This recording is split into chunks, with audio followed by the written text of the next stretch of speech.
ਰਹੇ ਆ, ਚਾਹੇ ਉਹ ਪਾਣੀ ਦੇ ਨਾਲ ਸੰਬੰਧਿਤ ਆ। ਜੇ ਕੋਈ ਕਿਸਾਨ ਖੇਤੀਬਾੜੀ ਦੇ ਵਿੱਚ ਆਉਣਾ ਚਾਹੁੰਦਾ ਜਾਂ ਕਿਸਾਨੀ ਵੱਲ ਨੂੰ ਜਿਹੜਾ ਰੁੱਖ ਕਰਨਾ ਚਾਹੁੰਦਾ ਆ, ਉਸ ਨੂੰ ਲੈ ਕੇ ਕਾਫੀ ਐਜੂਕੇਸ਼ਨਲ ਮਟੀਰੀਅਲ ਜਿਹੜਾ ਉਹ ਇਹਨਾਂ ਦੇ ਦੁਆਰਾ ਪ੍ਰਦਾਨ ਕੀਤਾ ਜਾਂਦਾ ਆ। ਉਹਨਾਂ ਦੇ ਨਾਲ ਜੁੜ ਕੇ ਡਾਕਟਰ ਰਿਆੜ ਜਿਹੜੇ ਉਹ ਕੰਮ ਕਰ ਰਹੇ ਆ। ਸੋ ਉਹਦੇ ਬਾਰੇ ਵੀ ਜਿਹੜੀ ਉਹ ਆਪਾਂ ਚਰਚਾ ਜਿਹੜੀ ਉਹ ਕਰਾਂਗੇ। ਤੇ ਸਭ ਤੋਂ ਪਹਿਲਾਂ ਸਾਡੇ ਅੱਜ ਦੇ ਜਿਹੜੇ ਪ੍ਰੋਗਰਾਮ ਦੇ ਸਪਾਂਸਰਸ ਨੇ ਉਹਨਾਂ ਦਾ ਅਸੀਂ ਧੰਨਵਾਦ ਕਰਦੇ ਹਾਂ। ਐਲਮੰਡ ਬੋਰਡ ਆਫ ਕੈਲੀਫੋਰਨੀਆ, ਉਹਨਾਂ ਦਾ ਬਹੁਤ-ਬਹੁਤ ਧੰਨਵਾਦ ਜਿਨ੍ਹਾਂ ਨੇ ਇਸ ਪ੍ਰੋਗਰਾਮ ਨੂੰ ਸਹਿਯੋਗ ਦਿੱਤਾ। ਤੇ ਸੋਵਰਨ ਫਾਈਨੈਂਸ਼ੀਅਲ ਦੇ ਰਿਐਲਟਰ ਅਰਸ਼ਦੀਪ ਸਿੰਘ, ਜੇ ਕੋਈ ਖੇਤੀਬਾੜੀ ਵਾਲੀ ਜ਼ਮੀਨ ਤੁਸੀਂ ਵੇਚਣੀ ਹੈ, ਖਰੀਦਣੀ ਹੈ, ਉਹਨਾਂ ਦੇ ਨਾਲ ਸੰਪਰਕ ਕਰ ਸਕਦੇ ਹੋ। ਨੰਬਰ ਹੈ 5594516270 559 451 6270। ਇਹਨਾਂ ਸਾਰਿਆਂ ਦਾ ਧੰਨਵਾਦ। ਜੇ ਤੁਸੀਂ ਵੀ ਇਸ ਪ੍ਰੋਗਰਾਮ ਨੂੰ ਸਪਾਂਸਰ ਕਰਨਾ ਚਾਹੁੰਦੇ ਹੋ ਅਪਡੇਟ ਫਾਰਮਿੰਗ ਨੂੰ, ਤਾਂ ਕਾਲ ਕਰ ਸਕਦੇ ਹੋ 408 272 5200। ਡਾਕਟਰ ਰਿਆੜ, ਸੀਜ਼ਨਲ ਜਿਹੜੀ ਰੇਨ ਹੁੰਦੀ ਆ ਜਾਂ ਡਰਾਈ ਹੁੰਦਾ ਆ, ਅਲ ਨੀਨੀਓ ਜਿਹੜਾ ਆਉਣਾ ਆ, ਉਹ ਸਾਰੀਆਂ ਚੀਜ਼ਾਂ ਦੇ ਵਿੱਚ ਇਸ ਟਾਈਮ ਕਹਿ ਲਓ ਵੀ ਕਾਫੀ ਜ਼ਿਆਦਾ ਡਾਵਾਂਡੋਲ ਜਿਹੜਾ ਕਲਾਈਮੇਟ ਚੇਂਜ ਨੂੰ ਲੈ ਕੇ ਜਾਂ ਵੈਦਰ ਪੈਟਰਨਸ ਦੇ ਵਿੱਚ ਆਪਾਂ ਨੂੰ ਦੇਖਣ ਨੂੰ ਮਿਲ ਰਿਹਾ ਆ। ਫਰਵਰੀ ਦੇ ਵਿੱਚ ਹੀ ਹੀਟ ਵੇਵ ਆ ਗਈ। ਹੁਣੇ ਅੱਜ ਵੀ ਸਵੇਰੇ ਥੋੜ੍ਹਾ ਜਿਹਾ ਮੀਂਹ ਪਿਆ ਆ। ਜਦੋਂ ਗੱਲ ਕਰ ਰਹੇ ਆ, ਥੋੜ੍ਹੇ ਜਿਹੇ ਮੀਂਹ ਹੁਣੇ ਵੀ ਪਏ ਆ। ਫਿਰ ਬਾਅਦ ਦੇ ਵਿੱਚ ਜਦੋਂ ਗਰਮੀ ਦੀ ਬਣ ਗਿਆ ਸੀਗਾ ਵੀ ਹਾਂ ਆ ਜਾਣੀ ਆ, ਉਦੋਂ ਜੈਕਟਾਂ ਲੋਕਾਂ ਦੀਆਂ ਨਿਕਲ ਆਈਆਂ। ਸੋ ਇਹ ਜਿਹੜੇ ਵੈਦਰ ਪੈਟਰਨ ਚੇਂਜਿਸ ਆ, ਇਹਨਾਂ ਦਾ ਕਿੱਦਾਂ ਆਪਾਂ ਅਸਰ ਦੇਖ ਰਹੇ ਹਾਂ? ਦੇਖੋ ਜੀ, ਹਰੇਕ ਜਿਹੜਾ ਫਸਲ ਕੋਈ ਵੀ ਸਪੀਸ਼ੀਜ਼ ਜਾਂ ਬੂਟਾ ਆ, ਉਹਦੀ ਇੱਕ ਆਪਟੀਮਮ ਰੇਂਜ ਆਫ ਟੈਂਪਰੇਚਰ ਹੁੰਦੀ ਆ ਜੀ। ਉਹਦੇ ਵਿੱਚ ਉਹਦਾ ਇੱਕ ਮਿਨੀਮਮ ਟੈਂਪਰੇਚਰ ਹੁੰਦਾ ਵੀ ਜਿਹੜਾ ਉਹਨੂੰ ਘੱਟੋ ਘੱਟ ਟੈਂਪਰੇਚਰ ਚਾਹੀਦਾ, ਇੱਕ ਉਹਦਾ ਮੈਕਸੀਮਮ ਹੁੰਦਾ, ਤੇ ਉਹਦੇ ਵਿੱਚ ਇੱਕ ਆਪਟੀਮਮ ਦੀ ਰੇਂਜ ਹੁੰਦੀ ਆ। ਤੇ ਉਹ ਗਰਮੀ ਰੁੱਤ ਦੀਆਂ ਫਸਲਾਂ ਦੀ ਥੋੜ੍ਹੀ ਵੱਧ ਹੁੰਦੀ ਆ ਤੇ ਸਰਦੀ ਰੁੱਤ ਦੀਆਂ ਫਸਲਾਂ ਦੀ ਘੱਟ ਹੁੰਦੀ ਆ। ਹੁਣ ਜਦੋਂ ਫਰਵਰੀ ਦੇ ਵਿੱਚ ਇੱਕਦਮ ਗਰਮੀ ਵਧੀ ਤੇ ਉਹਦੇ ਨਾਲ ਜਿਹੜੀਆਂ ਫਸਲਾਂ ਨੇ ਉੱਗਣਾ ਜਾਂ ਉਹਨਾਂ ਦਾ ਬਲੂਮ ਜਾਂ ਉਹਨਾਂ ਦਾ ਫਟਾਰਾ ਮਾਰਚ 'ਚ ਹੋਣਾ ਸੀਗਾ, ਉਹ ਫਰਵਰੀ 'ਚ ਹੋਣਾ ਸ਼ੁਰੂ ਹੋ ਗਿਆ। ਉਸ ਤੋਂ ਬਾਅਦ 'ਚ ਜਦੋਂ ਠੰਡ ਪਈ, ਮੀਂਹ ਪਏ, ਤੇ ਜਿਹੜਾ ਬਲੂਮ ਦੇ ਉੱਤੇ ਫੁੱਲਾਂ ਨੂੰ ਜਿਹੜਾ ਪਾਣੀ ਉੱਤੋਂ ਜਦੋਂ ਲੱਗਣ ਵਾਲੀ ਗੱਲ ਹੈ, ਕਿਉਂਕਿ ਬਹੁਤੀਆਂ ਫਸਲਾਂ ਇੱਥੇ ਖੁਸ਼ਕ ਮੌਸਮ ਦੀਆਂ ਵੀ ਇੱਕ ਵਾਰੀ ਬਲੂਮ ਜਦੋਂ ਹੋ ਗਿਆ ਉਦੋਂ ਬਾਅਦ 'ਚ ਉਹਨਾਂ ਦੇ ਪਾਣੀ ਨਾ ਲੱਗੇ। ਸੋ ਜਦੋਂ ਜ਼ਿਆਦਾ ਮੀਂਹ ਇੱਦਾਂ ਬਾਅਦ 'ਚ ਪੈਂਦਾ ਆ ਬਲੂਮ ਹੋਣ ਤੋਂ ਬਾਅਦ 'ਚ, ਉਦੋਂ ਉਹ ਸਾਰੇ ਜਿਹੜੇ ਬਲੂਮ ਆ ਉਹ ਡੈਮੇਜ ਹੋ ਕੇ ਚੜ੍ਹ ਜਾਂਦੇ ਆ। ਉੱਦਾਂ ਤਾਂ ਬਹੁਤ ਸਾਰੀਆਂ ਫਸਲਾਂ ਇੱਦਾਂ ਦੀਆਂ ਆ ਜਿਹੜੇ ਬਲੂਮ ਐਕਸੈਸ 'ਚ ਪ੍ਰੋਡਿਊਸ ਕਰਦੇ, ਕਿਉਂਕਿ ਬੂਟੇ ਨੂੰ ਪਤਾ ਹੁੰਦਾ ਕਿ ਇੰਨੇ ਜ਼ਿਆਦਾ ਮੇਰੇ ਤੋਂ ਝੱਲੇ ਜਾਣੇ ਨਹੀਂ। ਪਰ ਮੋਰਟੈਲਿਟੀ ਨੂੰ ਮੁੱਖ ਰੱਖਦਿਆਂ ਹੋਇਆਂ ਹਰ ਇੱਕ ਫਸਲ ਦੇ ਵਿੱਚ ਜ਼ਿਆਦਾ ਜਿਹੜੇ ਆ ਫੁੱਲ ਜਾਂ ਜ਼ਿਆਦਾ ਫਲ ਜਿਹੜਾ ਉਹ ਲੱਗਦਾ। ਬਾਅਦ ਦੇ ਵਿੱਚ ਬੂਟਾ ਆਪਣੀ ਵਿੱਤ ਮੁਤਾਬਕ ਚਾਦਰ ਵੇਖ ਕੇ ਪੈਰ ਪਸਾਰਨ ਵਾਲੀ ਗੱਲ ਹੈ ਵੀ ਜੇ ਮੰਨ ਲਓ ਤੇ 500 ਫਲ ਲੱਗਾ ਆ ਬੂਟੇ ਤੇ, ਬੂਟੇ ਨੂੰ ਲੱਗਦਾ ਮੈਂ 400 ਨੂੰ ਰੋਟੀ ਖਵਾ ਸਕਦਾ। ਉਹ ਜਿਹੜਾ ਮਗਰਲਾ 100 ਆ ਨਾ, ਜਿਹੜਾ ਬਾਅਦ ਚ ਬਣਿਆ ਆ ਜਾਂ ਛੋਟਾ ਆ ਜਾਂ ਯੰਗ ਉਮਰ ਦਾ ਆ ਜਾਂ ਮਾੜਾ ਆ ਜਾਂ ਟਾਈਟ ਥਾਂ ਤੇ ਆ, ਉਹਨੂੰ ਨੇ ਝਾੜ ਦੇਣਾ। ਸੋ ਇਸ ਕਰਕੇ ਜੇ ਏਦਾਂ ਮੌਸਮ ਦੇ ਵਿੱਚ ਤਬਦੀਲੀ ਆਉਣ ਕਰਕੇ ਜੇ ਕੋਈ ਫਰੂਟ ਡ੍ਰੌਪ ਹੁੰਦਾ ਵੀ ਆ ਤੇ ਉਹ ਜ਼ਰੂਰੀ ਨਹੀਂ ਵੀ ਉਹਦੇ ਨਾਲ ਤੁਹਾਡੇ ਝਾੜ ਤੇ ਅਸਰ ਪਵੇ। ਠੀਕ ਹੈ, ਪਰ ਪੈ ਵੀ ਸਕਦਾ ਆ ਡਿਪੈਂਡਿੰਗ ਔਨ ਦੀ ਐਕਸਟੈਂਟ ਵੀ ਕਿੰਨਾ ਕੁ ਉਹਦੇ ਕਰਕੇ ਡੈਮੇਜ ਹੋਇਆ। ਸੋ ਉਦੋਂ ਫਰਵਰੀ ਦੇ ਵਿੱਚ ਤਾਂ ਗਰਮੀ ਹੋ ਗਈ, ਸਾਰਿਆਂ ਨੇ ਗਰਮੀ ਵਾਲੀਆਂ ਫਸਲਾਂ ਲਾਤੀਆਂ, ਤੇ ਹੁਣ ਗਰਮੀਆਂ ਦੀਆਂ ਬਹੁਤੀਆਂ ਫਸਲਾਂ ਦਾ ਟੈਂਪਰੇਚਰ ਮਿਨੀਮਮ ਟੈਂਪਰੇਚਰ ਜਿਹੜਾ ਉਹ 50 ਡਿਗਰੀ ਫੈਰਨਹਾਈਟ ਹੁੰਦਾ। ਤੇ ਹੁਣ ਪਿਛਲੇ 2-3 ਦਿਨਾਂ ਦੇ ਵਿੱਚ ਇੰਨੀ ਕੁ ਠੰਡ ਫੇਰ ਹੋਈ ਆ ਵੀ ਘਰਾਂ 'ਚ ਵੀ ਹੀਟ ਚੱਲਣ ਲੱਗ ਗਈ, ਕਈਆਂ ਨੂੰ ਚਲਾਉਣੀ ਪਈ ਜਾਂ ਜੈਕਟਾਂ ਪੈਣੀਆਂ ਸ਼ੁਰੂ ਹੋਈਆਂ। 2 ਦਿਨਾਂ ਵਾਸਤੇ ਤਾਂ ਪਈਆਂ, ਘੱਟੋ ਘੱਟ ਕੁਛ ਘੰਟਿਆਂ ਵਾਸਤੇ ਟੈਂਪਰੇਚਰ ਉਸ ਬਾਰਡਰ ਲਾਈਨ ਤੇ ਆ ਗਿਆ। ਕੁਛ ਹਵਾ ਕਰਕੇ ਹੋਰ ਉਹਦਾ ਇਫੈਕਟ ਜਿਹੜਾ ਆ ਵਿੰਡ ਚਿਲ ਕਰਕੇ ਵੀ ਵੱਧ ਗਿਆ। ਸੋ ਇਸ ਚੀਜ਼ ਨਾਲ ਜਦੋਂ ਇਹਨੂੰ ਵੈਦਰ ਵਿਪਲੈਸ਼ ਕਹਿੰਦੇ ਆ, ਵੀ ਜੇ ਤਾਂ ਬੂਟਾ ਤੁਹਾਡਾ ਬਿਜਾਈ ਤੁਸੀਂ ਅਜੇ ਨਹੀਂ ਕੀਤੀ ਐਨੂਅਲ ਕ੍ਰੌਪ ਦੀ, ਫਿਰ ਤੇ ਕੋਈ ਡਰ ਵਾਲੀ ਗੱਲ ਹੀ ਨਹੀਂ। ਪਰ ਜਦੋਂ ਤੁਸੀਂ ਬਿਜਾਈ ਕਰਤੀ ਗਰਮੀ ਨੂੰ ਦੇਖ ਕੇ, ਬਾਅਦ 'ਚ ਏਦਾਂ ਠੰਡ ਹੋ ਗਈ ਤੇ ਬੂਟੇ ਦਾ ਵਾਧਾ ਇੱਕ ਵਾਰੀ ਰੁਕਦਾ। ਉਹਦੇ ਜਿਹੜੇ ਫੁੱਲ ਆ ਉਹ ਵੀ ਮਿਸਫਾਰਮ ਜਾਂ ਮਿਸਸ਼ੇਪਨ ਹੁੰਦੇ ਆ, ਕਿਉਂਕਿ ਠੰਡ ਕਰਕੇ ਉਹਦਾ ਗਰੋਥ ਰੇਟ ਘੱਟ ਜਾਂਦਾ ਆ।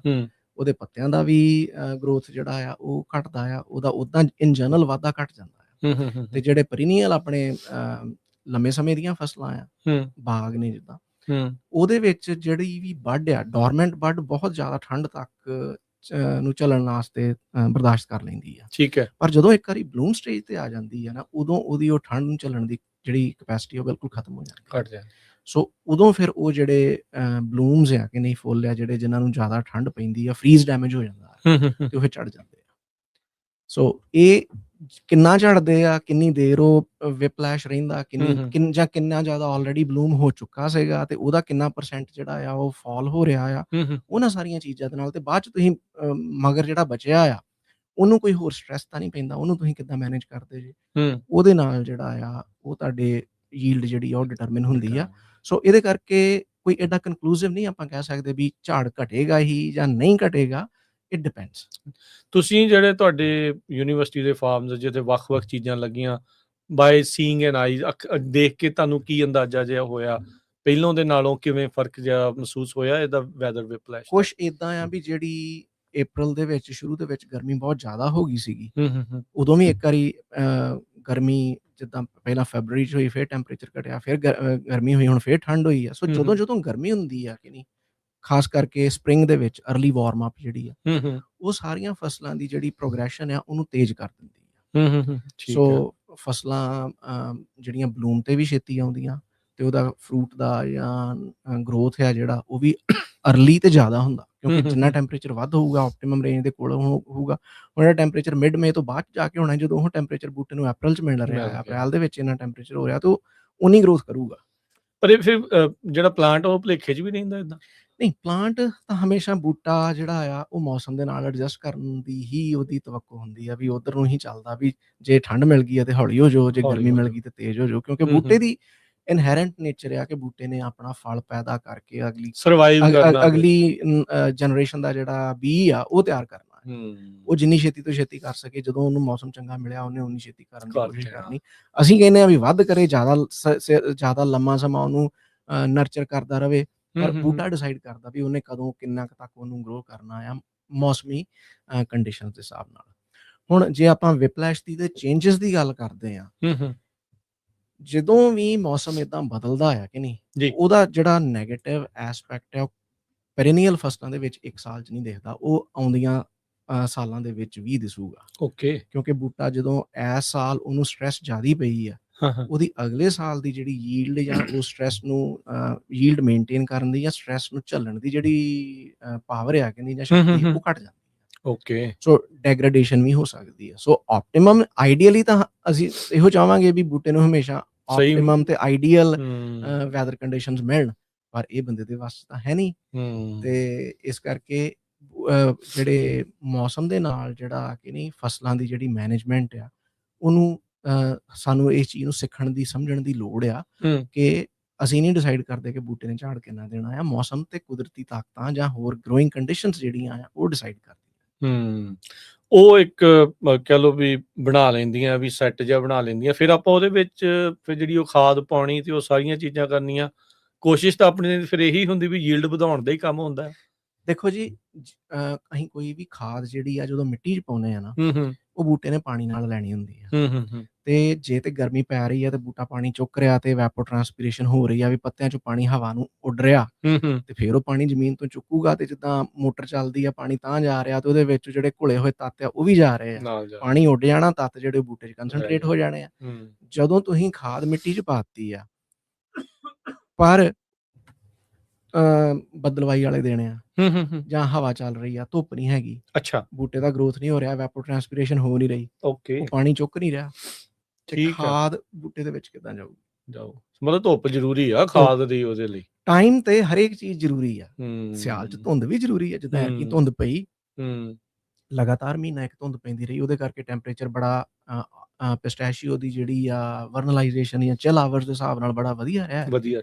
ਨਹੀਂ ਤੇ ਪਿਛਲੀਆਂ ਵਿੰਟਰਸ 'ਚ ਏਦਾਂ ਹੁੰਦਾ ਸੀਗਾ ਵੀ ਠੰਡ ਪੈਂਦੀ ਨਹੀਂ ਸੀਗੀ, ਤੇ ਕਈ ਵਿੰਟਰਸ 'ਚ ਫਿਰ ਪਿਸਟੈਸ਼ੀਓ ਦਾ ਜਿਹੜਾ ਬਲੂਮ ਆ ਉਹ ਵੀ ਘੱਟ ਹੁੰਦਾ ਰਿਹਾ ਜਾਂ ਸਫਰ ਕਰਦਾ ਰਿਹਾ ਜਾਂ ਡਿਲੇ ਹੋ ਜਾਂਦਾ। ਟਿਊਲੀ ਫੌਗ ਨੇ ਕਾਫੀ ਵਧੀਆ ਕੰਮ ਕੀਤਾ। ਹਾਂਜੀ, ਇਸ ਸਾਲ ਉਸ ਚੀਜ਼ ਨੇ, ਉਹ ਚੀਜ਼ ਵਧੀਆ ਰਹਿ ਗਈ। ਉਹ ਉਹਨਾਂ ਹੀ ਹੁਣ ਮੁੜ ਕੇ ਆ ਜਿਹੜੀਆਂ ਹੀਟ ਵੇਵਸ ਆ ਤੇ ਉਹ ਬੈਲੈਂਸ, ਨੇਚਰ ਬੈਲੈਂਸ ਕਰ ਜਾਂਦੀ ਆ ਕੇ, ਕੀ ਉਹਨੂੰ ਕਹਿੰਦੇ, ਕੁਦਰਤ ਨੇ ਕਿਸੇ ਨਾ ਕਿਸੇ ਪਾਸੇ ਤੇ ਬੈਲੈਂਸ ਬਣਾਉਣਾ ਹੀ ਆ। ਤੇ ਬਾਕੀ ਹੁਣ ਜੇ ਵੈਦਰ ਨਾਲ ਰਿਲੇਟਡ ਆਪਾਂ ਗੱਲ ਕਰੀਏ ਤੇ ਆ ਜਿਹੜੀ 2 ਹਫ਼ਤਿਆਂ ਅਗਲੇ ਹਫ਼ਤੇ ਹੀਟ ਵੇਵ ਆਉਣੀ ਆ, ਇਹ ਵੀ ਅਨਪ੍ਰੈਸੀਡੈਂਟਡ ਆ। ਮਤਲਬ ਪਹਿਲਾਂ ਹੁੰਦਾ ਸੀਗਾ ਵੀ ਮਈ 'ਚ ਟੈਂਪਰੇਚਰ ਵੱਧਦਾ ਸੀ, ਪਰ ਇੰਨਾ ਨਹੀਂ ਸੀ, 100 ਨਹੀਂ ਸੀ ਜਾਂਦਾ।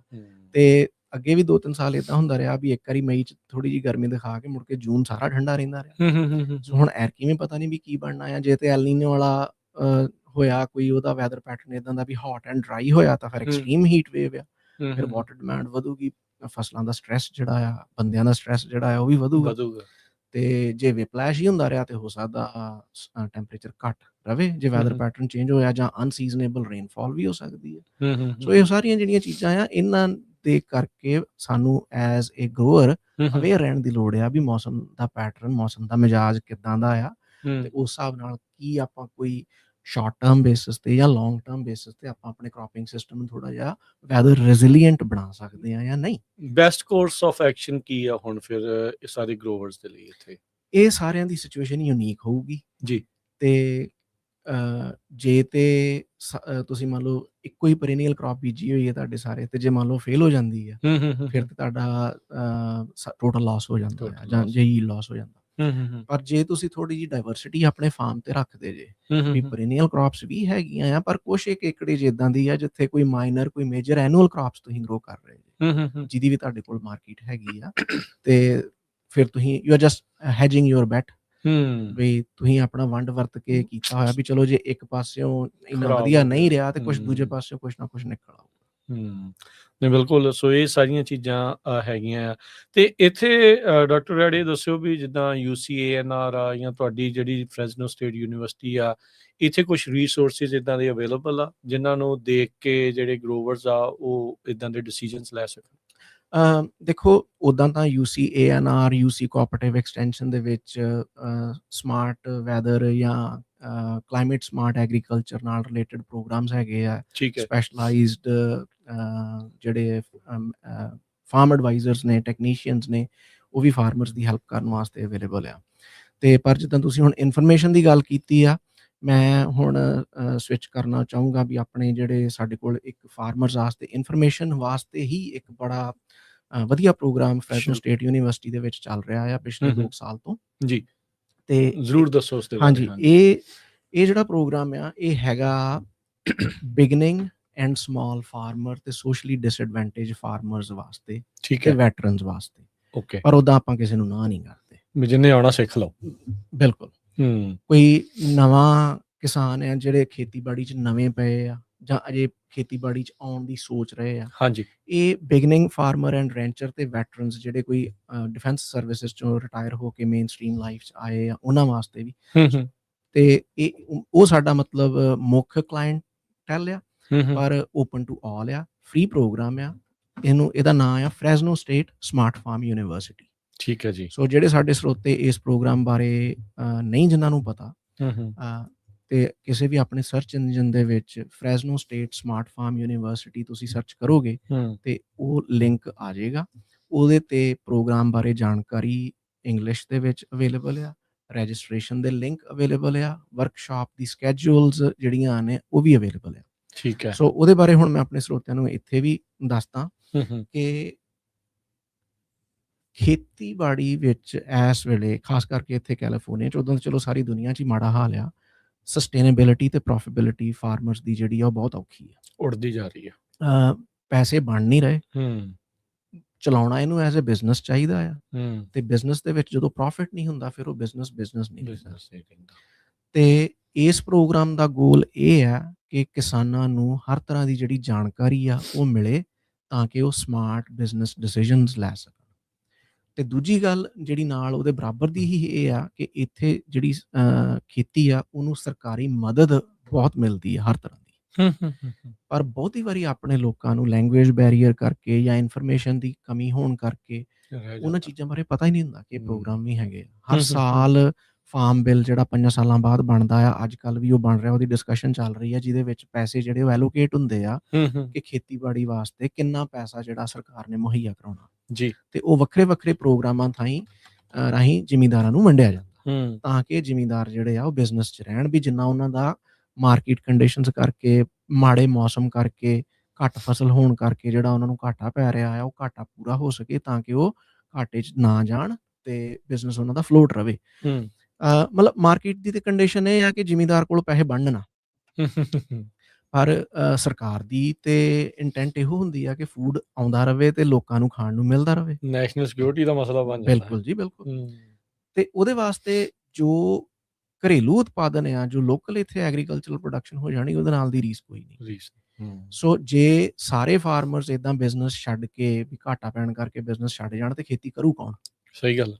ਇਸ ਕਰਕੇ ਸਰਕਾਰ ਦੀ ਇੰਟੈਂਟ ਇਹਦੇ ਪਿੱਛੇ ਇਹ ਆ ਕਿ ਜਿਹੜੇ ਖੇਤੀ ਕਰ ਸਕਦੇ ਆ ਜਾਂ ਕਰਨਾ ਚਾਹੁੰਦੇ ਆ ਉਹਨਾਂ ਨੂੰ ਕੋਈ ਨਾ ਕੋਈ ਇਨਸੈਂਟਿਵ ਦਿੱਤਾ ਜਾਵੇ ਇਹੋ ਜਿਹੇ ਗ੍ਰਾਂਟਸ ਤੇ ਪ੍ਰੋਗਰਾਮਸ ਦੇ ਥਰੂ, ਤਾਂ ਕਿ ਉਹ ਖੇਤੀ ਦੇ ਨਾਲ ਜੁੜੇ ਰਹਿਣ ਤੇ ਖੇਤੀ ਕਰੀ ਜਾਣ, ਤਾਂ ਕਿ ਫੂਡ ਜਿਹੜਾ ਆ ਉਹ ਬਾਕੀ ਪਾਪੂਲੇਸ਼ਨ ਵਾਸਤੇ ਅਵੇਲੇਬਲ ਹੁੰਦਾ ਰਹੇ। ਸੋ ਇਹ ਤਾਂ ਹੀ ਕਾਫੀ ਸਬਸਿਡੀਜ਼ ਵਗੈਰਾ ਮਿਲਦੀਆਂ ਰਹਿੰਦੀਆਂ। ਹਾਂਜੀ, ਸੋ ਪਰ ਆਪਣੇ ਬਹੁਤੇ ਲੋਕਾਂ ਨੂੰ ਇਹਨਾਂ ਬਾਰੇ ਪਤਾ ਨਹੀਂ ਹੁੰਦਾ, ਪਤਾ ਨਹੀਂ ਲੱਗਦਾ, ਜਾਂ ਐਲੀਜੀਬਿਲਿਟੀ ਰਿਕੁਆਇਰਮੈਂਟ ਕੀ ਆ, ਜਾਂ ਕਦੋਂ ਗ੍ਰਾਂਟ ਓਪਨ ਹੋਣੀ ਆ, ਜਾਂ ਕੀ ਕਾਗਜ਼ ਪੱਤਰ ਚਾਹੀਦੇ ਆ, ਜਾਂ ਉਹਦਾ ਕੀ ਪ੍ਰੋਸੈਸ ਹੈ, ਕਿੱਥੇ ਜਾ ਕੇ ਅਪਲਾਈ ਕਰਨਾ, ਇਹਨਾਂ ਸਾਰੀਆਂ ਚੀਜ਼ਾਂ ਬਾਰੇ ਜਾਣਕਾਰੀ ਨਹੀਂ ਹੁੰਦੀ। ਜਾਂ ਜਦੋਂ ਆਪਾਂ ਜਾਂਦੇ ਉੱਥੇ ਕਈ ਵਾਰੀ ਫਿਰ ਲੈਂਗੁਏਜ ਬੈਰੀਅਰ ਹੋ ਜਾਂਦਾ, ਜੇ ਸਾਨੂੰ ਇੰਗਲਿਸ਼ ਨਹੀਂ ਆਉਂਦੀ ਤਾਂ ਉਹ ਵੀ ਇੱਕ ਬੈਰੀਅਰ ਆ। ਸੋ ਇਹ ਜਿਹੜਾ ਸਾਡਾ ਪ੍ਰੋਗਰਾਮ ਆ ਇਹ ਦੋ ਨਿਕਾਤੀ ਆ ਵੀ ਇੱਕ ਤੇ ਵੱਖ-ਵੱਖ ਵਿਸ਼ਿਆਂ ਤੇ ਕਿਸਾਨਾਂ ਨੂੰ ਜਾਣਕਾਰੀ ਦੇਣੀ ਵਰਕਸ਼ਾਪ ਸੀਰੀਜ਼ ਦੇ ਵਿੱਚ। ਉਹਦੇ ਬਾਰੇ ਮੈਂ ਕਿਹੜੇ ਟੌਪਿਕਸ ਆ ਉਹ ਮੈਂ ਹੁਣੇ ਦੱਸਦਾ ਇੱਕ ਅੱਧੇ ਮਿੰਟ 'ਚ। ਤੇ ਦੂਜਾ ਇਹ ਆ ਕਿ ਜਿੰਨੇ ਵੀ USDA ਦੇ ਲੋਨ ਪ੍ਰੋਗਰਾਮਸ ਆ ਜਾਂ CDFA ਦੇ ਵੀ ਲੋਨ ਪ੍ਰੋਗਰਾਮਸ ਨੇ ਜਾਂ ਗ੍ਰਾਂਟ ਪ੍ਰੋਗਰਾਮ ਆ, ਤੇ ਉਹਨਾਂ ਬਾਰੇ ਸਾਡਾ ਜਿਹੜਾ ਪ੍ਰੋਗਰਾਮ ਮੈਨੇਜਰ ਆ ਉਹਦੇ ਕੋਲ ਸਾਰਾ ਡੇਟਾਬੇਸ ਹੈਗਾ ਆ। ਬਈ ਕਿਹੜਾ ਪ੍ਰੋਗਰਾਮ ਕਿੱਥੇ ਆ, ਕਿਹੜੀ ਕਾਉਂਟੀ 'ਚ ਤੁਹਾਡਾ ਕਿਹੜਾ ਪੁਆਇੰਟ ਆਫ ਕੰਟੈਕਟ ਆ, ਇਸ ਪ੍ਰੋਗਰਾਮ ਨੇ ਕਦੋਂ ਖੋਲ੍ਹਣਾ ਆ, ਉਹਦੀਆਂ ਕੀ ਰਿਕੁਆਇਰਮੈਂਟਸ ਆ, ਕੀ ਕਾਗਜ਼ ਲੱਗਣੇ ਆ, ਕੀ ਇਨਕਮ ਰਿਸਟ੍ਰਿਕਸ਼ਨਸ ਆ, ਤੇ ਉਹਦੇ ਵਾਸਤੇ ਵੀ ਆਪਾਂ 1-to-1 ਗਾਈਡੈਂਸ ਵੀ, ਅਵੇਲੇਬਿਲਿਟੀ ਆਫ ਟਾਈਮ ਜਿਹੜਾ ਆ, ਮਤਲਬ ਇੱਦਾਂ ਨਹੀਂ ਵੀ ਕੱਲ੍ਹ ਨੂੰ ਗ੍ਰਾਂਟ ਡਿਊ ਆ ਤੇ ਤੁਸੀਂ ਅੱਜ 4 ਜਣੇ ਸਾਡੇ ਕੋਲ ਕਿਸਾਨ ਜੇ ਪਹੁੰਚਦੇ ਤਾਂ ਫਿਰ ਸਾਰਿਆਂ ਦੀ ਤਾਂ ਆਪਾਂ ਇੱਦਾਂ ਤਾਂ ਨਹੀਂ ਔਖਾ ਹੋ ਜਾਂਦਾ ਐਡਜਸਟ ਕਰ ਸਕਦੇ। ਪਰ ਜੇ ਸਮਾਂ ਰਹਿੰਦਾ ਕੋਈ ਸਾਨੂੰ ਅਪਰੋਚ ਕਰੂਗਾ ਤੇ ਅਸੀਂ ਉਹਨੂੰ ਸਾਰੀ ਗਾਈਡੈਂਸ ਜਿਹੜੀ ਆ ਉਹ ਵੀ ਰਾਹ ਤੁਹਾਨੂੰ ਦਿਖਾ ਸਕਦੇ ਹੋ, ਮਤਲਬ ਥੋੜਾ ਤੋਰ ਵੀ ਦਿੰਦੇ ਨਾਲ ਵੀ ਅਗਲੇ ਘਰ ਤੱਕ, ਅਗਲੇ ਬੂਹੇ ਤੱਕ ਵੀ ਛੱਡ ਆਈਦਾ ਵੀ ਹਾਂ ਵੀ ਹੁਣ ਫਲਾਣੇ ਬੰਦੇ ਕੋਲ ਪਹੁੰਚ ਜਾਓ, ਆ ਤੁਹਾਡਾ ਕਾਗਜ਼ ਪੱਤਰ ਤਿਆਰ ਆ, ਉਹਨੂੰ ਜਾ ਕੇ ਆ ਫਾਈਲ ਫੜਾ ਦਿਓ ਤੇ ਉਹਨੂੰ ਦੱਸ ਦਿਓ ਵੀ ਫਲਾਣਿਆਂ ਨੇ ਮੇਰੀ ਫਾਈਲ ਚੈੱਕ ਕਰ ਲਈ ਆ ਤੇ ਇਹ ਤਾਂ ਹੁਣ ਤੁਸੀਂ ਅੱਗੇ ਵੇਖੋ ਵੀ ਕੀ ਕਰਨਾ। ਸੋ ਉਹਦੇ ਵਿੱਚ ਵੀ ਫਰਸਟ੍ਰੇਸ਼ਨ ਤਾਂ ਕਈ ਵਾਰੀ ਹੋ ਜਾਂਦੀ, ਕਿਉਂਕਿ ਹੁਣ FSA ਦੇ ਵਿੱਚ ਇਸ ਵੇਲੇ ਬਹੁਤ ਤਗੜਾ ਬੈਕਲੌਗ ਪਿਆ ਆ ਫੈਡਰਲ ਵਰਕਫੋਰਸ ਘੱਟ ਹੋਣ ਕਰਕੇ, ਪਰ ਹੋਪਫੁਲੀ ਸਿਚੁਏਸ਼ਨ ਇੰਪਰੂਵ ਹੋਊਗੀ। ਪਰ ਤਦ ਤੱਕ ਅਸੀਂ ਗਰਾਊਂਡ ਲੈਵਲ ਤੇ ਜਿਹੜੀ ਕਪੈਸਿਟੀ ਆ ਉਹ ਬਿਲਡ ਕੀਤੀ ਹੋਈ ਆ ਕਿ ਜਿਹੜਾ ਵੀ ਕੋਈ ਫਾਰਮਰ ਸਾਡੇ ਕੋਲ ਆਉਂਦਾ ਹੈ ਜਿਹਨੂੰ ਲੋਨਸ ਬਾਰੇ ਜਾਂ ਗ੍ਰਾਂਟਸ ਬਾਰੇ ਜਾਣਕਾਰੀ ਚਾਹੀਦੀ ਆ, ਉਹ ਵੀ ਆਪਾਂ ਦੇ ਸਕਦੇ। ਤੇ ਕਲਾਸਾਂ ਦੇ ਨਾਲ ਤੇ ਟੈਕਨੀਕਲ ਅਸਿਸਟੈਂਟਸ ਦੇ ਨਾਲ ਅਸੀਂ ਫਾਰਮਰਸ ਨੂੰ ਬਿਜ਼ਨਸ ਪਲਾਨ ਬਣਾਉਣ ਦੀ ਵੀ ਜਾਣਕਾਰੀ ਦਿੰਦੇ ਹਾਂ। ਕਿਉਂਕਿ ਫਾਰਮ ਬਿਜ਼ਨਸ ਪਲਾਨ ਇੱਕ ਅਜਿਹਾ ਡਾਕੂਮੈਂਟ ਆ ਜਿਹੜੀ ਕਿਸੇ ਵੀ ਲੋਨ ਏਜੰਸੀ ਨੇ ਜਾਂ ਗ੍ਰਾਂਟ ਏਜੰਸੀ ਨੇ ਸਭ ਤੋਂ ਪਹਿਲਾਂ ਤੁਹਾਡਾ ਉਹ ਦੇਖਣਾ। ਸਭ ਤੋਂ ਪਹਿਲਾਂ ਜੇ ਤੁਹਾਡੇ ਕੋਲ ਉਹ ਨਹੀਂ ਹੈਗਾ ਤੇ ਉਹਨਾਂ ਨੇ ਤੁਹਾਡੀ ਫਾਈਲ ਤੇ ਗਾਂ ਕੋਈ ਕਾਰਵਾਈ ਨਹੀਂ ਪਾਉਣੀ। ਸੋ ਫਾਰਮ ਦਾ ਜਿਹੜਾ ਬਿਜ਼ਨਸ ਪਲਾਨ ਆ ਉਹ ਬਣਾਉਣ 'ਚ ਵੀ ਸਾਡਾ ਜਿਹੜਾ ਪ੍ਰੋਗਰਾਮ ਮੈਨੇਜਰ ਆ ਹੁਆਨ ਰੋਡਰੀਗੇਜ਼, ਉਹ ਤੁਹਾਡੀ ਗਾਈਡੈਂਸ ਤੁਹਾਨੂੰ ਦਊਗਾ। ਜੇ ਕਿਤੇ ਟਰਾਂਸਲੇਸ਼ਨ ਦੀ ਲੋੜ ਆ ਉੱਥੇ ਮੈਂ ਅਵੇਲੇਬਲ ਹੈਗਾ ਆ। ਤੇ ਸੋ ਫਾਰਮ ਬਿਜ਼ਨਸ ਪਲਾਨ ਬਣਿਆ ਹੋਵੇ, ਤੁਹਾਡੇ ਕੋਲ ਸਾਰੇ ਕਾਗਜ਼ ਪੱਤਰ ਜਿਹੜੇ ਆ ਉਹ ਰੈਡੀ ਹੋਣ, ਫਾਰਮ ਦੇ ਰੈਕਡ ਰੈਡੀ ਹੋਣ, ਤਾਂ ਕਿ ਜਦੋਂ ਤੁਸੀਂ ਇਹਦੇ ਵਿੱਚ ਕੋਈ ਵੀ ਇਦਾਂ ਦੀ ਗ੍ਰਾਂਟ ਲੈਣੀ ਆ ਜਾਂ ਲੋਨ ਲੈਣਾ ਆ, ਭਾਵੇਂ ਐਨੂਅਲ ਆਪਰੇਟਿੰਗ ਲੋਨ ਲੈਣਾ ਆ ਜਾਂ ਫਾਰਮ ਬਾਏ ਕਰਨ ਵਾਸਤੇ ਲੋਨ ਲੈਣਾ ਜਾਂ ਇਕਵਿਪਮੈਂਟ ਬਾਏ ਕਰਨ ਵਾਸਤੇ ਲੋਨ ਲੈਣਾ ਆ ਜਾਂ ਨਵਾਂ ਪੰਪ ਲਾਉਣ ਵਾਸਤੇ ਜਾਂ ਸੋਲਰ ਲਾਉਣ ਵਾਸਤੇ ਗ੍ਰਾਂਟ ਲੈਣੀ ਆ, ਤੁਹਾਡੇ ਕੋਲ ਸਾਰੀ ਜਿਹੜੀ ਡਾਕੂਮੈਂਟੇਸ਼ਨ ਆ ਉਹ ਰੈਡੀ ਹੈਂਡ ਹੋਵੇ, ਤਾਂ ਕਿ ਉਹਨਾਂ ਦਾ ਵੀ ਕੰਮ ਸੌਖਾ ਹੋ ਜਾਏ ਜਿਨ੍ਹਾਂ ਨੇ ਪ੍ਰੋਸੈਸ ਕਰਕੇ ਤੇ ਤੁਹਾਨੂੰ ਪੈਸੇ ਡਿਸਬਰਸ ਕਰਨੇ ਆ। ਫਿਰ ਨਹੀਂ ਤਾਂ ਫਿਰ ਬੈਕ ਐਂਡ ਫੋਰਥ ਬੰਦਾ ਚੱਲਦਾ ਰਹਿੰਦਾ ਆ, ਉਹ ਵੀ ਖਿੱਚ ਜਾਂਦੇ, ਆਪ ਵੀ ਖਿੱਚ ਜਾਈਦਾ ਆ ਵੀ, ਕਿਉਂਕਿ ਇਹ ਦੇਖੋ ਇਹ ਤਾਂ ਆਪਾਂ ਨੂੰ ਮੰਨਣਾ ਪੈਣਾ ਵੀ ਆਪਣੇ ਭਾਈਚਾਰੇ ਦੇ ਵਿੱਚ ਪੇਪਰ ਵਰਕ ਦੇ ਨਾਲ ਥੋੜਾ ਜਿਹਾ ਟਕਟਕਾ ਰਹਿੰਦਾ ਹੀ ਆਪਣੇ ਲੋਕਾਂ ਦਾ। ਚਲੋ ਇਹ ਮੈਂ ਇੱਕ ਭਾਈਚਾਰੇ ਦੀ ਗੱਲ ਨਹੀਂ ਕਰਦਾ, ਸਾਰੇ ਪਾਸੇ ਇਹ ਮਤਲਬ ਦੇਖੋ ਜਿਹੜਾ ਨਾ ਇਹ ਬੋਰਿੰਗ ਕੰਮ ਆ, ਪੇਪਰ ਵਰਕ ਇਜ਼ ਬੋਰਿੰਗ ਹੁੰਦਾ, ਉਹਦੇ ਵਾਸਤੇ ਨਾ ਬੜਾ ਮਨ ਜਿਹਾ ਮਾਰ ਕੇ ਬਹਿਣਾ ਪੈਂਦਾ ਆ। ਸਹੀ ਗੱਲ ਆ, ਤੇ ਬੰਦੇ ਨੂੰ ਲੱਗਦਾ ਵੀ ਇਹਦੀ ਥਾਂ ਤੇ ਮੈਂ ਕੁਝ ਹੋਰ ਕਰ ਲਵਾਂ। ਹਾਂਜੀ, ਪਰ ਇਹ ਕੰਮ ਕੀਤੇ ਬਿਨਾਂ ਗੁਜ਼ਾਰਾ ਹੈ, ਕਿਉਂਕਿ ਉਹਨਾਂ ਨੇ ਕਾਗਜ਼ ਦੇਖਣੇ ਆ, ਕਾਗਜ਼ਾਂ ਤੇ ਨੰਬਰ ਦੇਖਣੇ ਆ। ਜੇ ਨੰਬਰ ਸੈਂਸ ਮੇਕ ਕਰਦੇ ਆ ਫਿਰ ਉਹਨਾਂ ਨੇ ਤੁਹਾਨੂੰ ਫੰਡਿੰਗ ਦੇਣੀ ਆ। ਜੇ ਉਹਨਾਂ ਨੂੰ ਲੱਗਦਾ ਵੀ ਤੁਹਾਡਾ ਕੰਮ farm business as a business ਤੁਸੀਂ ਰਨ ਹੀ ਨਹੀਂ ਕਰ ਰਹੇ, ਤੁਹਾਡਾ ਕੋਈ ਬਿਜ਼ਨਸ ਪਲਾਨ ਹੀ ਹੈ ਨਹੀਂਗਾ, ਤੁਹਾਡੀ ਇਨਵੋਲਵਮੈਂਟ ਐਜ਼ ਏ ਬਿਜ਼ਨਸ ਨਹੀਂ ਹੈਗੀ, ਤੇ ਜਾਂ ਪੈਸਾ ਡੁੱਬਣ ਦਾ ਖਤਰਾ ਆ, ਇਸ ਕਰਕੇ ਪ੍ਰਾਈਵੇਟ ਲੈਂਡਰ ਨੇ ਵੀ ਜਾਂ ਸਬਸਿਡਾਈਜ਼ਡ ਫੈਡਰਲ ਲੈਂਡਰ ਨੇ ਵੀ ਤੁਹਾਨੂੰ ਲੋਨ ਨਹੀਂ ਦੇਣਾ। ਸੋ ਇਹ ਚਲੋ ਵਧੀਆ ਤੁਸੀਂ ਦੱਸਿਆ ਵੀ Fresno State farm smart farm university ਦੇ ਤਹਿਤ ਕਈ ਤਰੀਕੇ ਦੇ ਜਿਹੜੇ ਅੱਗੇ ਕਲਾਸਿਸ ਆ, ਜਿਹੜੀਆਂ ਕਹਿ ਲਓ ਵੀ ਵਰਕਸ਼ਾਪਸ ਵਗੈਰਾ ਜਿਹੜੀਆਂ ਲੱਗ ਰਹੀਆਂ ਆ। ਇਹ ਅਜੇ ਤੁਸੀਂ ਦੱਸਿਆ ਵੀ ਇਨਫੋਰਮੇਸ਼ਨ ਹੈ ਫ੍ਰੀ ਆਫ ਕਾਸਟ, ਕੀ ਇਹ ਸਰਟਨ ਟਾਈਮਸ ਦੇ ਉੱਤੇ ਹੁੰਦੀ ਆ? ਕੀ ਇੱਦਾਂ ਦੇ ਜਿਹੜੇ ਕੋਰਸਿਸ 'ਚ ਕਿਸੇ ਨੂੰ ਕੋਈ ਇੱਦਾਂ ਐਨਰੋਲ ਕਰਨਾ ਹੁੰਦਾ ਹੈ, ਜਾਂ ਜਿਹੜੀ ਐਵਰੀ ਟਾਈਮ ਵਰਕਸ਼ਾਪ ਡਿਫਰੈਂਟ ਹੁੰਦੀ ਆ, ਉਹਦੇ ਲਿੰਕ ਤੇ ਜੁਆਇਨ ਕਰਨਾ ਹੁੰਦਾ, ਕਿੱਦਾਂ ਹੁੰਦਾ ਹੈ? ਦੇਖੋ ਇਹ 'ਚ ਜਿਹੜੀਆਂ ਵਰਕਸ਼ਾਪਸ ਆ ਉਹ ਬਹੁਤ ਡਾਈਵਰਸ ਨੇ। ਠੀਕ ਹੈ ਜੀ। ਹੁਣ ਕੋਈ ਬਿਗਨਿੰਗ ਫਾਰਮਰ ਆ, ਉਹਨੂੰ ਕਿਸੇ ਚੀਜ਼ ਬਾਰੇ ਵੀ ਨਹੀਂ ਪਤਾ, ਉਹਨੂੰ ਜ਼ਮੀਨ ਲੈਣ ਬਾਰੇ ਵੀ ਨਹੀਂ ਪਤਾ। ਸੋ ਸਾਡੇ ਕੋਲ ਉਹਦੀ ਵੀ ਇੱਕ ਵਰਕਸ਼ਾਪ ਸੀਗੀ ਵੀ ਜ਼ਮੀਨ ਕਿੱਦਾਂ ਖਰੀਦਣੀ, ਜ਼ਮੀਨ ਖਰੀਦਣ ਲੱਗਿਆਂ ਕਿਹੜੀਆਂ ਚੀਜ਼ਾਂ ਦਾ ਧਿਆਨ ਰੱਖਣਾ। ਪ੍ਰੋਫੈਸ਼ਨਲ ਆਣ ਕੇ ਦੱਸਦੇ ਆ, ਕਦੇ ਕੋਈ ਰੀਅਲਟਰ ਆ ਗਿਆ ਜਾਂ ਕੋਈ ਫਾਰਮ ਬਿਊਰੋ ਵੱਲੋਂ ਆ ਗਿਆ ਜਾਂ ਜਿਹਨੇ ਫਾਰਮ ਖਰੀਦਿਆ, ਉਹ ਆਪਣੇ ਜਿਹੜੇ ਐਕਸਪੀਰੀਅੰਸਿਸ ਆ ਜਾਂ UC ਵਾਲੇ ਆ ਉਹ ਸ਼ੇਅਰ ਕਰਦੇ ਆ। ਠੀਕ ਹੈ। ਫਿਰ ਪਾਣੀ ਬਾਰੇ ਵੀ ਵਰਕਸ਼ਾਪਸ ਨੇ। ਜੇ ਤੁਹਾਡੇ ਕੋਲ ਇਕੁਇਪਮੈਂਟ ਨਹੀਂ ਹੈਗਾ ਤੇ ਇਕੁਇਪਮੈਂਟ ਲੈਂਡਿੰਗ ਲਾਇਬ੍ਰੇਰੀ ਬਾਰੇ ਵੀ ਵਰਕਸ਼ਾਪਸ ਨੇ। ਸੋ ਜਿਹੜੀ ਪੋਰਟਫੋਲੀਓ ਆ ਨਾ ਵਰਕਸ਼ਾਪਸ ਦਾ, ਉਹ ਬਹੁਤ ਡਾਈਵਰਸ ਆ। ਠੀਕ ਹੈ। ਕਿਸੇ ਨੂੰ ਸਾਰੀਆਂ ਦੀ ਲੋੜ ਆ, ਕਿਸੇ ਨੂੰ ਇੱਕ ਅੱਧੀ ਦੀ ਲੋੜ ਆ। ਸਹੀ ਹੈ। ਸੋ ਰਜਿਸਟਰ ਤੁਸੀਂ ਕਰ ਲਓ ਸਾਡੇ ਪ੍ਰੋਗਰਾਮ ਦੇ ਵਿੱਚ। ਕਲਾਸ ਤੁਸੀਂ ਜਿਹੜੀ ਵੀ ਲਾਉਣੀ ਆ, ਜਿਹੜੀ ਤੁਹਾਨੂੰ ਲੱਗਦੀ ਆ ਵੀ ਜਿੱਥੇ ਤੁਹਾਨੂੰ ਲੋੜ ਆ, ਤੁਸੀਂ ਉਹ ਕਲਾਸ ਲਾਓ। ਓਕੇ। ਸਾਰੀਆਂ ਜ਼ਰੂਰੀ ਨਹੀਂ ਵੀ ਤੁਸੀਂ ਸਾਰੀਆਂ ਕਲਾਸਾਂ ਹੀ ਲਾਉਣੀਆਂ, ਪਰ ਜੇ ਤੁਸੀਂ ਸਾਡੇ ਨਾਲ ਰਜਿਸਟਰ ਕਰਕੇ ਸਾਰੀਆਂ ਕਲਾਸਿਸ ਲਾਉਂਦੇ ਜੇ, ਫਿਰ ਅਸੀਂ ਤੁਹਾਨੂੰ ਸਰਟੀਫਿਕੇਟ ਵੀ ਦੇਵਾਂਗੇ। ਕਾਹਦਾ ਸਰਟੀਫਿਕੇਟ? ਵੀ ਤੁਸੀਂ ਸਾਡੀ ਇਹ ਵਰਕਸ਼ਾਪ ਕੰਪਲੀਟ ਕੀਤੀ ਆ ਫਰੈਜ਼ਨੋ ਸਟੇਟ ਸਮਾਰਟ ਫਾਰਮ ਯੂਨੀਵਰਸਿਟੀ ਦੇ ਵਿੱਚ। ਇਸ ਪ੍ਰੋਗਰਾਮ ਦੇ ਤਹਿਤ ਤੁਸੀਂ ਇੰਨੀਆਂ ਵਰਕਸ਼ਾਪਸ ਲਾਈਆਂ ਆ। ਠੀਕ ਹੈ। ਸੋ ਉਹ ਜਦੋਂ ਤੁਸੀਂ ਉਹ ਸਰਟੀਫਿਕੇਸ਼ਨ ਤੁਹਾਡੇ ਕੋਲ ਪ੍ਰੂਫ ਹੋ ਗਿਆ ਕਿ ਤੁਸੀਂ ਕਿਤੇ ਵੀ ਜਦੋਂ ਲੋਨ ਅਪਲਾਈ ਕਰਨ ਜਾਂਦੇ ਜੇ ਵੀ ਤੁਸੀਂ ਵੈਲ ਇਨਫੋਰਮਡ ਜੀ। ਹਾਂ, ਵੀ ਸਿਗਮਾ ਦਾ ਵੀ ਪਤਾ ਆ, ਬਿਗਨਿੰਗ ਦਾ ਵੀ ਪਤਾ ਆ। ਤੁਹਾਨੂੰ ਖੇਤੀਬਾੜੀ 'ਚ ਤੁਸੀਂ ਪੈਣ ਲੱਗੇ ਜਾਂ ਪਏ ਜੇ ਤੇ ਤੁਹਾਨੂੰ ਇਹਦੇ ਨਾਲ ਆਉਣ ਵਾਲੇ ਜਿੰਨੇ ਵੀ ਚੈਲੰਜਸ ਆ, ਤੁਹਾਨੂੰ ਉਹਨਾਂ ਬਾਰੇ ਜਾਣਕਾਰੀ ਆ ਤੇ ਤੁਹਾਡੇ ਕੋਲ ਬਿਜ਼ਨਸ ਪਲਾਨ ਆ ਵੀ ਤੁਹਾਨੂੰ ਪਤਾ ਵੀ ਤੁਸੀਂ ਉਹਨਾਂ ਚੈਲੰਜਸ ਨੂੰ ਓਵਰਕਮ ਕਰਕੇ ਸਕਸੈਸਫੁਲ ਕਿਵੇਂ ਹੋਣਾ। ਕਾਮਯਾਬੀ ਜਿਹੜੀ ਆ ਮੇਨ ਇਹ ਦਿਖਾਉਣਾ ਪੈਣਾ ਤੁਹਾਨੂੰ ਵੀ ਤੁਸੀਂ ਕਾਮਯਾਬ ਹੋਵੋਗੇ। ਤੇ ਉਹ ਕਾਮਯਾਬ ਤੁਹਾਨੂੰ ਕਰਨ ਵਾਸਤੇ ਤੁਹਾਨੂੰ ਫ੍ਰੀ ਦੇ ਵਿੱਚ ਸਾਰੀ ਜਿਹੜੀ ਜਾਣਕਾਰੀ ਆ ਉਹ ਦਿੱਤੀ ਜਾ ਰਹੀ ਆ। ਲੋਨ ਫਿਰ ਅਗਲੇ ਤਾਂ ਹੀ ਦਿੰਦੇ ਵੀ ਸਾਡਾ ਪੈਸਾ ਨਾ ਡੁੱਬੇ। ਤੇ ਇਹ ਜਿਹੜੀ ਜਾਣਕਾਰੀ ਹੈ ਬਿਲਕੁਲ ਫ੍ਰੀ ਆ। ਇਹ ਤੁਸੀਂ ਇੱਕ ਵਰਕਸ਼ਾਪ ਵਾਸਤੇ ਵੀ ਰਜਿਸਟਰ ਕਰ ਸਕਦੇ ਜੇ, ਤੁਸੀਂ ਸਾਰੇ ਕੋਹੋਰਟ ਵਾਸਤੇ ਵੀ ਰਜਿਸਟਰ ਕਰ ਸਕਦੇ ਜੇ, ਤੁਸੀਂ ਮਲਟੀਪਲ ਟਾਈਮਸ ਵੀ ਰਜਿਸਟਰ ਕਰ ਸਕਦੇ ਜੇ। ਠੀਕ ਹੈ। ਤੇ ਜੇ ਤੁਸੀਂ ਰਜਿਸਟਰ ਕੀਤੀਆਂ, ਮੰਨ ਲਓ ਤੁਸੀਂ ਇੱਕ ਵਰਕਸ਼ਾਪ ਮੰਨ ਲਓ ਨਹੀਂ ਲਾ ਸਕੇ ਕਿਸੇ ਤੇ ਤੁਸੀਂ ਰਿਕਾਰਡਿੰਗ ਰਿਕੁਐਸਟ ਕਰ ਸਕਦੇ ਜੇ, ਤੁਹਾਨੂੰ ਬਾਅਦ ਚ ਰਿਕਾਰਡਿੰਗ ਵੀ ਮਿਲ ਜਾਏਗੀ। ਇਹ ਕਲਾਸ ਤੁਸੀਂ ਇਨ ਪਰਸਨ ਵੀ ਲਾ ਸਕਦੇ ਜੇ ਫਰੈਜ਼ਨੋ ਸਟੇਟ ਕੈਂਪਸ ਤੇ, ਜ਼ੂਮ ਤੇ ਵੀ ਲਾ ਸਕਦੇ ਜੇ, ਆਨਲਾਈਨ ਵੀ ਅਵੇਲੇਬਲ ਹੈ। ਸਾਡੇ ਕੋਲ ਸਹੂਲਤ ਪੂਰੀ ਆ। ਮਤਲਬ ਸਾਡੇ ਕੋਲ ਸਿਰਫ ਬੰਦਾ ਆਉਣ ਵਾਲਾ ਚਾਹੀਦਾ ਵੀ ਮੈਂ ਕੁਛ ਸਿੱਖਣਾ ਆ। ਅਸੀਂ ਆਪਣੇ ਵੱਲੋਂ ਹਰ ਤਰ੍ਹਾਂ ਦੇ ਜਿੰਨੇ ਵੀ ਬੈਰੀਅਰ ਆ ਉਹ ਐਲੀਮੀਨੇਟ ਕਰ ਰਹੇ ਆ ਵੀ ਕਿਸੇ ਨੂੰ ਕੋਈ ਅੜਿੱਚਣ ਨਾ ਕਿਸੇ ਵੀ ਤਰੀਕੇ ਦੀ ਆਵੇ, ਨਾ ਕੋਈ ਲੈਂਗੁਏਜ ਦੀ, ਨਾ ਫਿਜ਼ੀਕਲ ਐਕਸੈਸ ਦੀ। ਸਾਡੇ ਕੋਲ ਸੈਨ ਡਿਏਗੋ ਤੋਂ ਵੀ ਫਾਰਮਰਸ ਹੈਗੇ ਜਿਹੜੇ ਜ਼ੂਮ ਤੇ ਕਲਾਸਿਸ ਜੁਆਇਨ ਕਰਦੇ ਆ ਤੇ ਸਿੱਖਦੇ ਆ ਇਹਨਾਂ ਚੀਜ਼ਾਂ ਬਾਰੇ। ਜਿਹਨੂੰ ਜਿਹੜੀ ਚੀਜ਼ ਦੀ ਲੋੜ ਆ ਤੁਸੀਂ ਉਹ ਕਲਾਸ ਲਾ ਲਓ।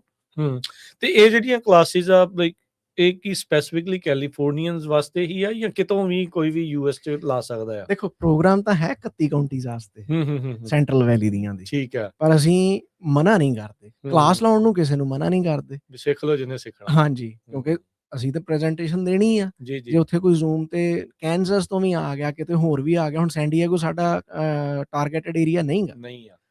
ਪਰ ਜਦੋਂ ਮੰਨ ਲਓ ਕਿਸੇ ਨੂੰ ਟੈਕਨੀਕਲ ਅਸਿਸਟੈਂਟਸ ਦੀ ਲੋੜ ਆ, ਉਦੋਂ ਅਸੀਂ ਆਪਣੀਆਂ ਜਿਹੜੀਆਂ ਸੈਂਟਰਲ ਵੈਲੀ ਵਾਲੀਆਂ 31 ਕਾਉਂਟੀਜ਼ ਆ ਉਹਨਾਂ ਦੇ ਗਰੋਅਰਸ ਨੂੰ ਪਹਿਲ ਦੇਵਾਂਗੇ। ਠੀਕ ਹੈ, ਠੀਕ ਹੈ ਜੀ। ਚਲੋ ਡਾਕਟਰ ਰਿਆੜ ਨਾਲ ਆਪਾਂ ਗੱਲਬਾਤ ਨੂੰ ਜਾਰੀ ਰੱਖਾਂਗੇ। ਇੱਕ ਵਕਤ ਹੋ ਗਿਆ ਬ੍ਰੇਕ ਦਾ, ਤੇ ਬ੍ਰੇਕ ਤੋਂ ਬਾਅਦ ਦੇ ਵਿੱਚ ਅਸੀਂ ਤੁਹਾਡੇ ਨਾਲ ਫਿਰ ਜੁੜਦੇ ਹਾਂ। ਜੁੜੇ ਰਹੋ ਇੱਦਾਂ ਪੰਜਾਬੀ ਰੇਡੀਓ USA ਦੇ ਨਾਲ ਪ੍ਰੋਗਰਾਮ ਅਪਡੇਟ ਫਾਰਮਿੰਗ ਦੇ ਵਿੱਚ।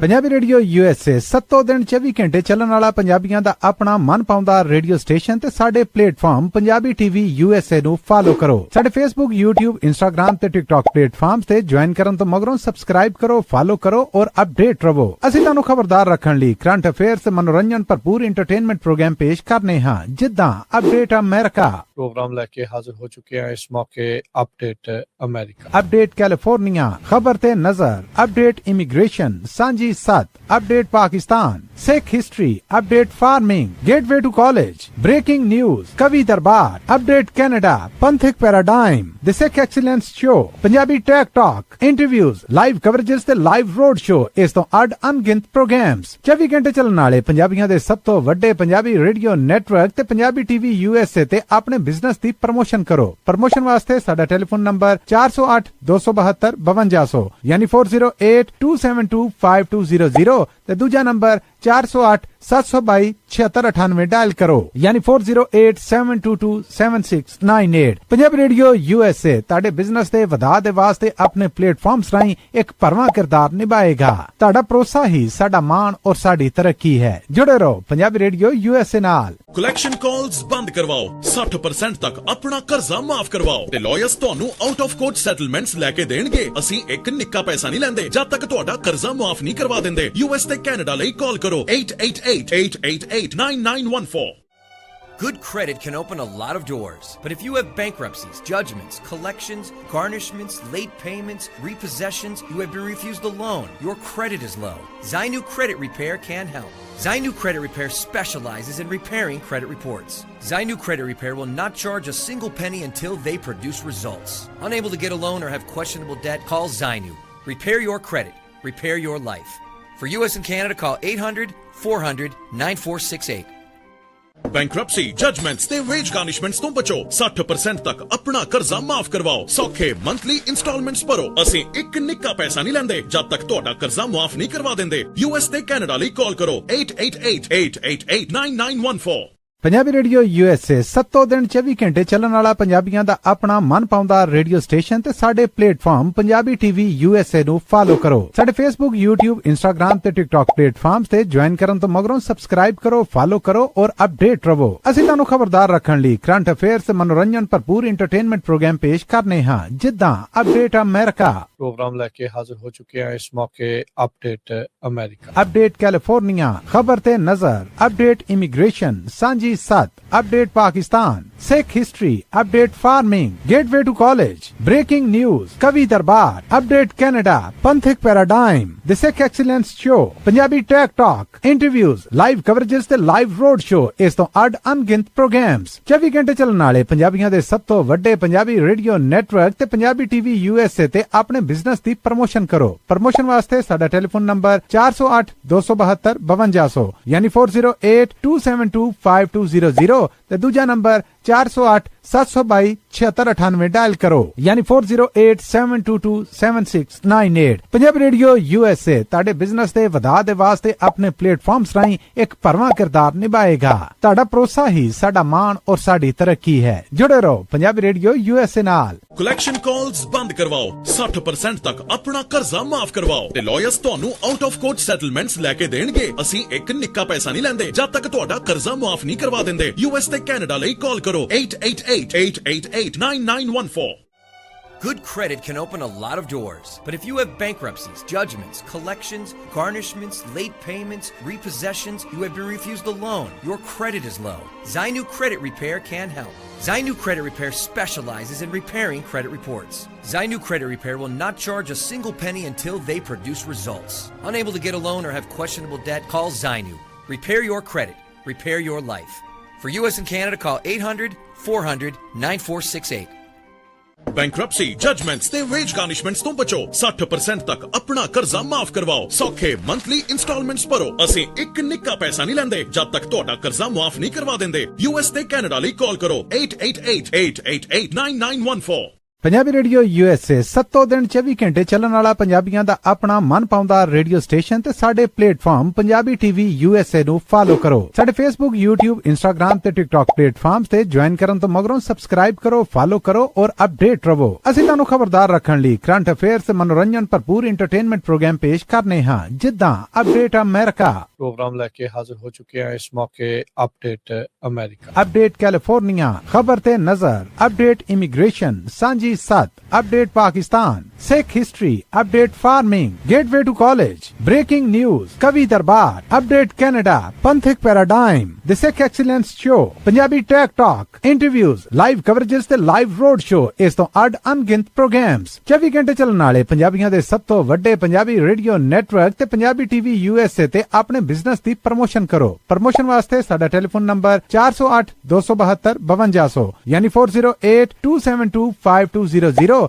ਤੇ ਦੂਜਾ ਨੰਬਰ 4087227698 डायल करो, यानी 4087227698। पंजाबी रेडियो USA ਤੁਹਾਡੇ ਬਿਜ਼ਨਸ ਦੇ ਵਧਾ ਦੇ ਵਾਸਤੇ ਆਪਣੇ ਪਲੇਟਫਾਰਮਸ ਰਾਹੀਂ ਇੱਕ ਭਰਵਾਂ ਕਿਰਦਾਰ ਨਿਭਾਏਗਾ। ਤੁਹਾਡਾ ਭਰੋਸਾ ਹੀ ਸਾਡਾ ਮਾਣ ਔਰ ਸਾਡੀ ਤਰੱਕੀ ਹੈ। ਜੁੜੇ ਰਹੋ ਪੰਜਾਬੀ ਰੇਡੀਓ USA ਨਾਲ। ਕਲੈਕਸ਼ਨ ਕਾਲਸ ਬੰਦ ਕਰਵਾਓ, 60% ਤੱਕ ਆਪਣਾ ਕਰਜ਼ਾ ਮਾਫ ਕਰਵਾਓ ਤੇ ਲਾਇਰਸ ਤੁਹਾਨੂੰ ਆਊਟ ਆਫ ਕੋਰਟ ਸੈਟਲਮੈਂਟਸ ਲੈ ਕੇ ਦੇਣਗੇ। ਅਸੀਂ ਇੱਕ ਨਿੱਕਾ ਪੈਸਾ ਨਹੀਂ ਲੈਂਦੇ ਜਦ ਤੱਕ ਤੁਹਾਡਾ ਕਰਜ਼ਾ ਮਾਫ ਨਹੀਂ ਕਰਵਾ ਦਿੰਦੇ। US ਤੇ ਕੈਨੇਡਾ ਲਈ ਕਾਲ ਕਰੋ 888-888-9914। Good credit can open a lot of doors, but if you have bankruptcies, judgments, collections, garnishments, late payments, repossessions, you have been refused a loan, your credit is low, Zainu Credit Repair can help. Zainu Credit Repair specializes in repairing credit reports. Zainu Credit Repair will not charge a single penny until they produce results. Unable to get a loan or have questionable debt? Call Zainu. Repair your credit. Repair your life. For US and Canada, call 800-400-9468. Bankruptcy, judgements ਤੇ veg ਗਾਰਨਿਸ਼ਮੈਂਟਸ ਤੋਂ ਬਚੋ। 60% ਤੱਕ ਆਪਣਾ ਕਰਜ਼ਾ ਮਾਫ ਕਰਵਾਓ। ਸੌਖੇ monthly instalments ਭਰੋ। ਅਸੀਂ ਇੱਕ ਨਿੱਕਾ ਪੈਸਾ ਨਹੀਂ ਲੈਂਦੇ ਜਦ ਤੱਕ ਤੁਹਾਡਾ ਕਰਜ਼ਾ ਮਾਫ ਨਹੀਂ ਕਰਵਾ ਦਿੰਦੇ। US ਤੇ ਕੈਨੇਡਾ ਲਈ ਕਾਲ ਕਰੋ 888-888-9914। ਪੰਜਾਬੀ ਰੇਡੀਓ USA 7 ਦਿਨ 24 ਘੰਟੇ ਚੱਲਣ ਵਾਲਾ ਪੰਜਾਬੀਆਂ ਦਾ ਆਪਣਾ ਮਨਪਾਉਂਦਾ ਰੇਡੀਓ ਸਟੇਸ਼ਨ ਤੇ ਸਾਡੇ ਪਲੇਟਫਾਰਮ ਪੰਜਾਬੀ TV USA ਨੂੰ ਫਾਲੋ ਕਰੋ। ਸਾਡੇ Facebook, YouTube, Instagram ਤੇ TikTok ਪਲੇਟਫਾਰਮਸ ਤੇ ਜੁਆਇਨ ਕਰਨ ਤੋਂ ਮਗਰੋਂ ਸਬਸਕ੍ਰਾਈਬ ਕਰੋ, ਫਾਲੋ ਕਰੋ ਔਰ ਪੰਜਾਬੀ ਰੇਡੀਓ USA ਸੁਣ ਰਹੇ ਸਾਰੇ ਸਰੋਤਿਆਂ ਨੂੰ ਇੱਕ ਵਾਰੀ ਫਿਰ ਜੀ ਆਇਆਂ ਨੂੰ। ਸਭ ਨੂੰ ਪਿਆਰ ਭਰੀ ਸਤਿ ਸ੍ਰੀ ਅਕਾਲ। ਸਰੋਤੇ ਪ੍ਰੋਗਰਾਮ ਅਪਡੇਟ ਫਾਰਮਿੰਗ ਦੇ ਵਿੱਚ ਜਿਹੜੇ ਹੋਏ ਨੇ ਆਪਣੇ ਨਾਲ ਡਾਕਟਰ ਰਣਜੀਤ ਰਿਆਰ ਜੀ। ਡਾਕਟਰ ਸਾਹਿਬ ਇੱਕ ਵਾਰੀ ਫਿਰ ਸਵਾਗਤ ਹੈ, ਜੀ ਆਇਆਂ ਨੂੰ। ਸਤਿ ਸ੍ਰੀ ਅਕਾਲ। ਸਤਿ ਸ਼੍ਰੀ ਅਕਾਲ ਜੀ। ਡਾਕਟਰ ਸਾਹਿਬ, ਤੁਸੀਂ ਜਿੱਦਾਂ ਦੱਸ ਰਹੇ ਸੀਗੇ ਵੀ ਵੱਖ-ਵੱਖ ਵਰਕਸ਼ਾਪਸ ਜਿਹੜੀਆਂ ਉਹ ਲੱਗਦੀਆਂ, ਥੋੜ੍ਹਾ ਜਿਹਾ ਹੁਣ ਸਾਨੂੰ ਇਹ ਐਕਸਪਲੇਨ ਕਰੋ ਵੀ ਕਿੱਦਾਂ ਦੇ ਕਲਾਸਿਸ ਜਿਹੜੀਆਂ ਇਸ ਦੇ ਵਿੱਚ ਤੁਸੀਂ ਲਾਉਂਦੇ, ਕਿੱਦਾਂ ਦੇ ਜਿਹੜੇ ਟੌਪਿਕਸ ਆ ਉਹ ਤੁਸੀਂ ਇਸ ਦੇ ਵਿੱਚ ਕਵਰ ਕਰਦੇ ਆ ਤੇ ਇਹਨਾਂ ਦੀ ਫ੍ਰੀਕੁਐਂਸੀ ਕਿੰਨੀ ਕੁ ਹੁੰਦੀ ਹੈ? ਰਾਜਕਰਨ ਜੀ, ਇਹ ਜਿਹੜੀਆਂ ਕਲਾਸਿਸ ਨੇ ਹਫਤੇ ਦੇ ਮਹੀਨੇ ਦੇ 3 ਫਰਾਈਡੇ ਲੱਗਦੀਆਂ। ਠੀਕ ਹੈ ਜੀ। 2 ਤੋਂ 3 ਵਜੇ ਦੀ ਜਾਂ 3:30 ਵਜੇ ਦੀ ਕਲਾਸ ਹੁੰਦੀ ਆ। ਹੂੰ। ਮਤਲਬ 40-50 ਮਿੰਟ ਦੀ ਪ੍ਰੈਜੈਂਟੇਸ਼ਨ ਹੁੰਦੀ ਆ। ਉਸ ਤੋਂ ਬਾਅਦ ਕੁਐਸਚਨ ਐਂਡ ਆਨਸਰ ਹੁੰਦੇ ਆ। ਜਿਹੜੇ ਵੀ ਆਡੀਅנס ਦੇ ਸਰੋਤਿਆਂ ਦੇ ਜਿਹੜੇ ਸਵਾਲ ਆ ਉਹਨਾਂ ਦੇ ਜਵਾਬ ਵੀ ਦਿੱਤੇ ਜਾਂਦੇ ਆ। ਠੀਕ ਹੈ। ਜਾਂ ਇੱਕ ਦੂਜੇ ਨਾਲ ਆਪਣੇ ਐਕਸਪੀਰੀਅੰਸਿਸ ਸ਼ੇਅਰ ਕਰਨ ਵਾਸਤੇ, ਜਾਂ ਜੇ ਕੋਈ ਚੈਲੰਜਸ ਆਏ ਆ ਜਾਂ ਕੋਈ ਸਕਸੈਸ ਸਟੋਰੀ ਆ ਉਹ ਵੀ ਸ਼ੇਅਰ ਕਰਦੇ ਆ। ਹੁਣ ਜਿੱਦਾਂ ਮਈ ਮਹੀਨੇ ਦਾ ਪ੍ਰੋਗਰਾਮ ਹੈ ਮੇਰੇ ਕੋਲ, 8 ਮਈ ਨੂੰ ਆ ਫਰਾਈਡੇ ਜਿਹੜਾ ਆ ਰਿਹਾ ਜੀ, ਤੇ ਇਹ ਇੱਕ ਬੜਾ ਮਤਲਬ ਮੌਕੇ ਤੇ ਢੁਕਵੀਂ ਵਰਕਸ਼ਾਪ ਆ। ਇਹ ਵਰਕਸ਼ਾਪ ਹੈਗੀ ਹੈ SGMA ਬਾਰੇ, ਸਿਗਮਾ ਬਾਰੇ, sustainable ground water management act ਬਾਰੇ। ਹੁਣ ਜਿਹੜਾ ਵੀ ਕੈਲੀਫੋਰਨੀਆ ਦੇ ਵਿੱਚ ਖੇਤੀ ਕਰਦਾ ਹੈ ਕਿਸੇ ਵੀ ਤਰੀਕੇ, ਉਹਨਾਂ ਨੂੰ ਸਿਗਮਾ ਬਾਰੇ ਪਤਾ। ਪਹਿਲਾਂ ਨਹੀਂ ਸੀ ਪਤਾ, ਹੁਣ ਤਾਂ ਪਤਾ ਲੱਗ ਰਿਹਾ। ਤੇ ਜੇ ਕਿਸਾਨਾਂ ਨੂੰ ਸਿਗਮਾ ਦੀਆਂ ਜਿਹੜੀਆਂ ਪਾਲਿਸੀਜ਼ ਆ ਉਹਨਾਂ ਬਾਰੇ ਜਾਂ ਉਹਦੇ ਨਾਲ ਕੰਪਲਾਇੰਸ 'ਚ ਕਿੱਦਾਂ ਆਉਣਾ, ਜੇ ਉਹ ਚੀਜ਼ਾਂ ਨਹੀਂ ਲਰਨ ਕਰਨਗੇ ਤੇ ਉਹਨਾਂ ਨੂੰ ਇਹ ਵੀ ਨੌਬਤ ਆ ਸਕਦੀ ਆ ਵੀ ਭਵਿੱਖ ਦੇ ਵਿੱਚ ਆਪਣੇ ਬਦਾਮ ਜਾਂ ਦੂਜੇ ਬਾਗ ਆ ਜਿਹੜੇ ਪੁੱਟਣੇ ਪੈਣਾ, ਫੈਲੋ ਕਰਨੀ ਪੈ ਸਕਦੀ। ਸੋ ਉਹਦਾ ਵੀ ਚਲੋ ਇੱਕ ਹੋਰ ਬਦਲ ਹੈਗਾ ਆ। ਆਪਾਂ ਉਸ ਚੀਜ਼ ਤੇ ਵੀ ਇੱਕ ਪ੍ਰੋਜੈਕਟ ਕੀਤਾ ਸੀ, ਉਹਦੇ ਬਾਰੇ ਮੈਂ ਫਿਰ ਅਖੀਰ 'ਚ 2 ਮਿੰਟ ਗੱਲ ਕਰੂੰਗਾ। ਪਰ ਇਹ ਜਿਹੜੀਆਂ ਇਹ ਪ੍ਰੋਜੈਕਟ ਦੀਆਂ ਵਰਕਸ਼ਾਪਸ ਆ 2 ਤੋਂ 3 ਵਜੇ ਹੁੰਦੀਆਂ ਆ ਫਰਾਈਡੇ ਨੂੰ। ਤੁਸੀਂ ਇਨ ਪਰਸਨ ਵੀ ਆਣ ਕੇ ਕਰ ਸਕਦੇ ਜੇ ਕੈਂਪਸ ਤੇ ਆਨਲਾਈਨ ਵੀ ਲਾ ਸਕਦੇ ਜੇ। ਸੋ ਇਹ ਜਿਹੜੀ ਵਰਕਸ਼ਾਪ ਆ ਇਹ sustainable ground water management act small farms technical assistance educator. ਠੀਕ ਹੈ। ਸੋ ਇਹ UC ਦਾ ਬੰਦਾ ਆ, ਐਰਿਕ ਰੋਡਰੀਗੇਜ਼, ਪ੍ਰੋਫੈਸ਼ਨਲ ਆ। ਸੋ ਇਹਨਾਂ ਨੇ ਇਹ ਵਰਕਸ਼ਾਪ ਲਾਉਣੀ ਆ ਤੇ ਇਹਨਾਂ ਦਾ ਕੰਮ ਹੀ ਇਹੀ ਆ ਕਿ ਕਿਸਾਨਾਂ ਨੂੰ ਸਿਗਮਾ ਬਾਰੇ ਦੱਸਣਾ, ਕਿਉਂਕਿ ਸਿਗਮਾ ਦੀਆਂ ਰੈਸਟ੍ਰਿਕਸ਼ਨਸ ਲੋਕਲ ਨੇ। ਵੱਖ-ਵੱਖ GSA ਦੇ ਗਰਾਊਂਡ ਵਾਟਰ ਸਸਟੇਨੇਬਿਲਿਟੀ ਏਜੰਸੀ ਜਿਹੜੀਆਂ ਆ ਉਹਨਾਂ ਨੇ ਡਿਸਾਈਡ ਕਰਨਾ ਕਿ ਸਟੇਟ ਦਾ ਜਿਹੜਾ ਮੈਂਡੇਟ ਆ ਉਹਦੇ ਵਿੱਚ ਤੁਸੀਂ ਕਿੱਦਾਂ ਕੰਪਲਾਈ ਕਰਦੇ ਜੇ। 2040 ਤੱਕ ਗੋਲ ਇਹ ਆ ਵੀ ਸਸਟੇਨੇਬਲ ਹੋਵੇ, ਵੀ ਪਾਣੀ ਦਾ ਪੱਧਰ ਥੱਲੇ ਨਾ ਜਾਵੇ, ਉੱਤੇ ਆ ਜੇ ਪਰ ਥੱਲੇ ਨਾ ਜਾਵੇ, ਤੇ ਨਾ ਹੀ ਜ਼ਮੀਨ ਥੱਲੇ ਜਿਹੜੀ ਆ ਖਿਸਕੇ ਵੀ ਸਬਸਿਡੈਂਸ ਨਾ ਹੋਵੇ। ਪਰ ਉਹ ਕਰਨਾ ਲੋਕਲ ਲੈਵਲ ਤੇ। ਸੋ ਕਈਆਂ ਥਾਵਾਂ ਤੇ ਤਾਂ ਪਾਣੀ ਇਨਫ ਹੈਗਾ ਵੀ ਉੱਥੇ ਰੈਸਟ੍ਰਿਕਸ਼ਨਸ ਇੰਨੀਆਂ ਨਹੀਂ ਆਉਣਗੀਆਂ, ਕਈਆਂ ਥਾਵਾਂ ਤੇ ਜ਼ਿਆਦੀਆਂ ਆ ਜਿੱਥੇ ਆਲਰੇਡੀ ਰੈਸਟ੍ਰਿਕਸ਼ਨਸ ਲੱਗ ਗਈਆਂ, ਪ੍ਰੋਵੀਜ਼ਨ ਆ ਰਹੀ ਹੈ। ਹਾਂਜੀ, ਸੋ ਇਸ ਵਰਕਸ਼ਾਪ ਦੇ ਵਿੱਚ ਇਹ ਸਾਰੀਆਂ ਜਿਹੜੀਆਂ ਘੁੰਡੀਆਂ ਨੇ ਨਾ, ਵੀ ਕਿੱਥੇ ਪ੍ਰੋਬਲਮ ਆ, ਕਿੱਥੇ ਅਜੇ ਸਿਚੁਏਸ਼ਨ ਠੀਕ ਆ, ਗਾਂ ਗੜਬੜ ਹੋ ਸਕਦੀ ਹੈ, ਜਾਂ ਕਿੱਥੇ ਅਜੇ ਰੈਸਟ੍ਰਿਕਸ਼ਨਸ ਜ਼ਿਆਦੀਆਂ ਗਾਂ ਈਜ਼ ਹੋ ਸਕਦੀਆਂ ਆ, ਉਹਦੇ ਬਾਰੇ ਜਾਣਕਾਰੀ ਜਿਹੜੀ ਹੈ ਨਾ ਇਸ ਵਰਕਸ਼ਾਪ ਦੇ ਵਿੱਚ ਮਿਲਣੀ ਆ। ਸੋ ਜਿਹੜਾ ਵੀ ਬੰਦਾ ਖੇਤੀ ਕਰਦਾ ਆ, ਭਾਵੇਂ ਛੋਟਾ ਆ ਭਾਵੇਂ ਵੱਡਾ ਆ, ਨਵਾਂ ਆ ਪੁਰਾਣਾ ਆ, ਸਿਗਮਾ ਨਾਲ ਤੇ ਸਾਰਿਆਂ ਨਾਲ ਵਾਹ ਪੈਣਾ ਹੀ ਪੈਣਾ।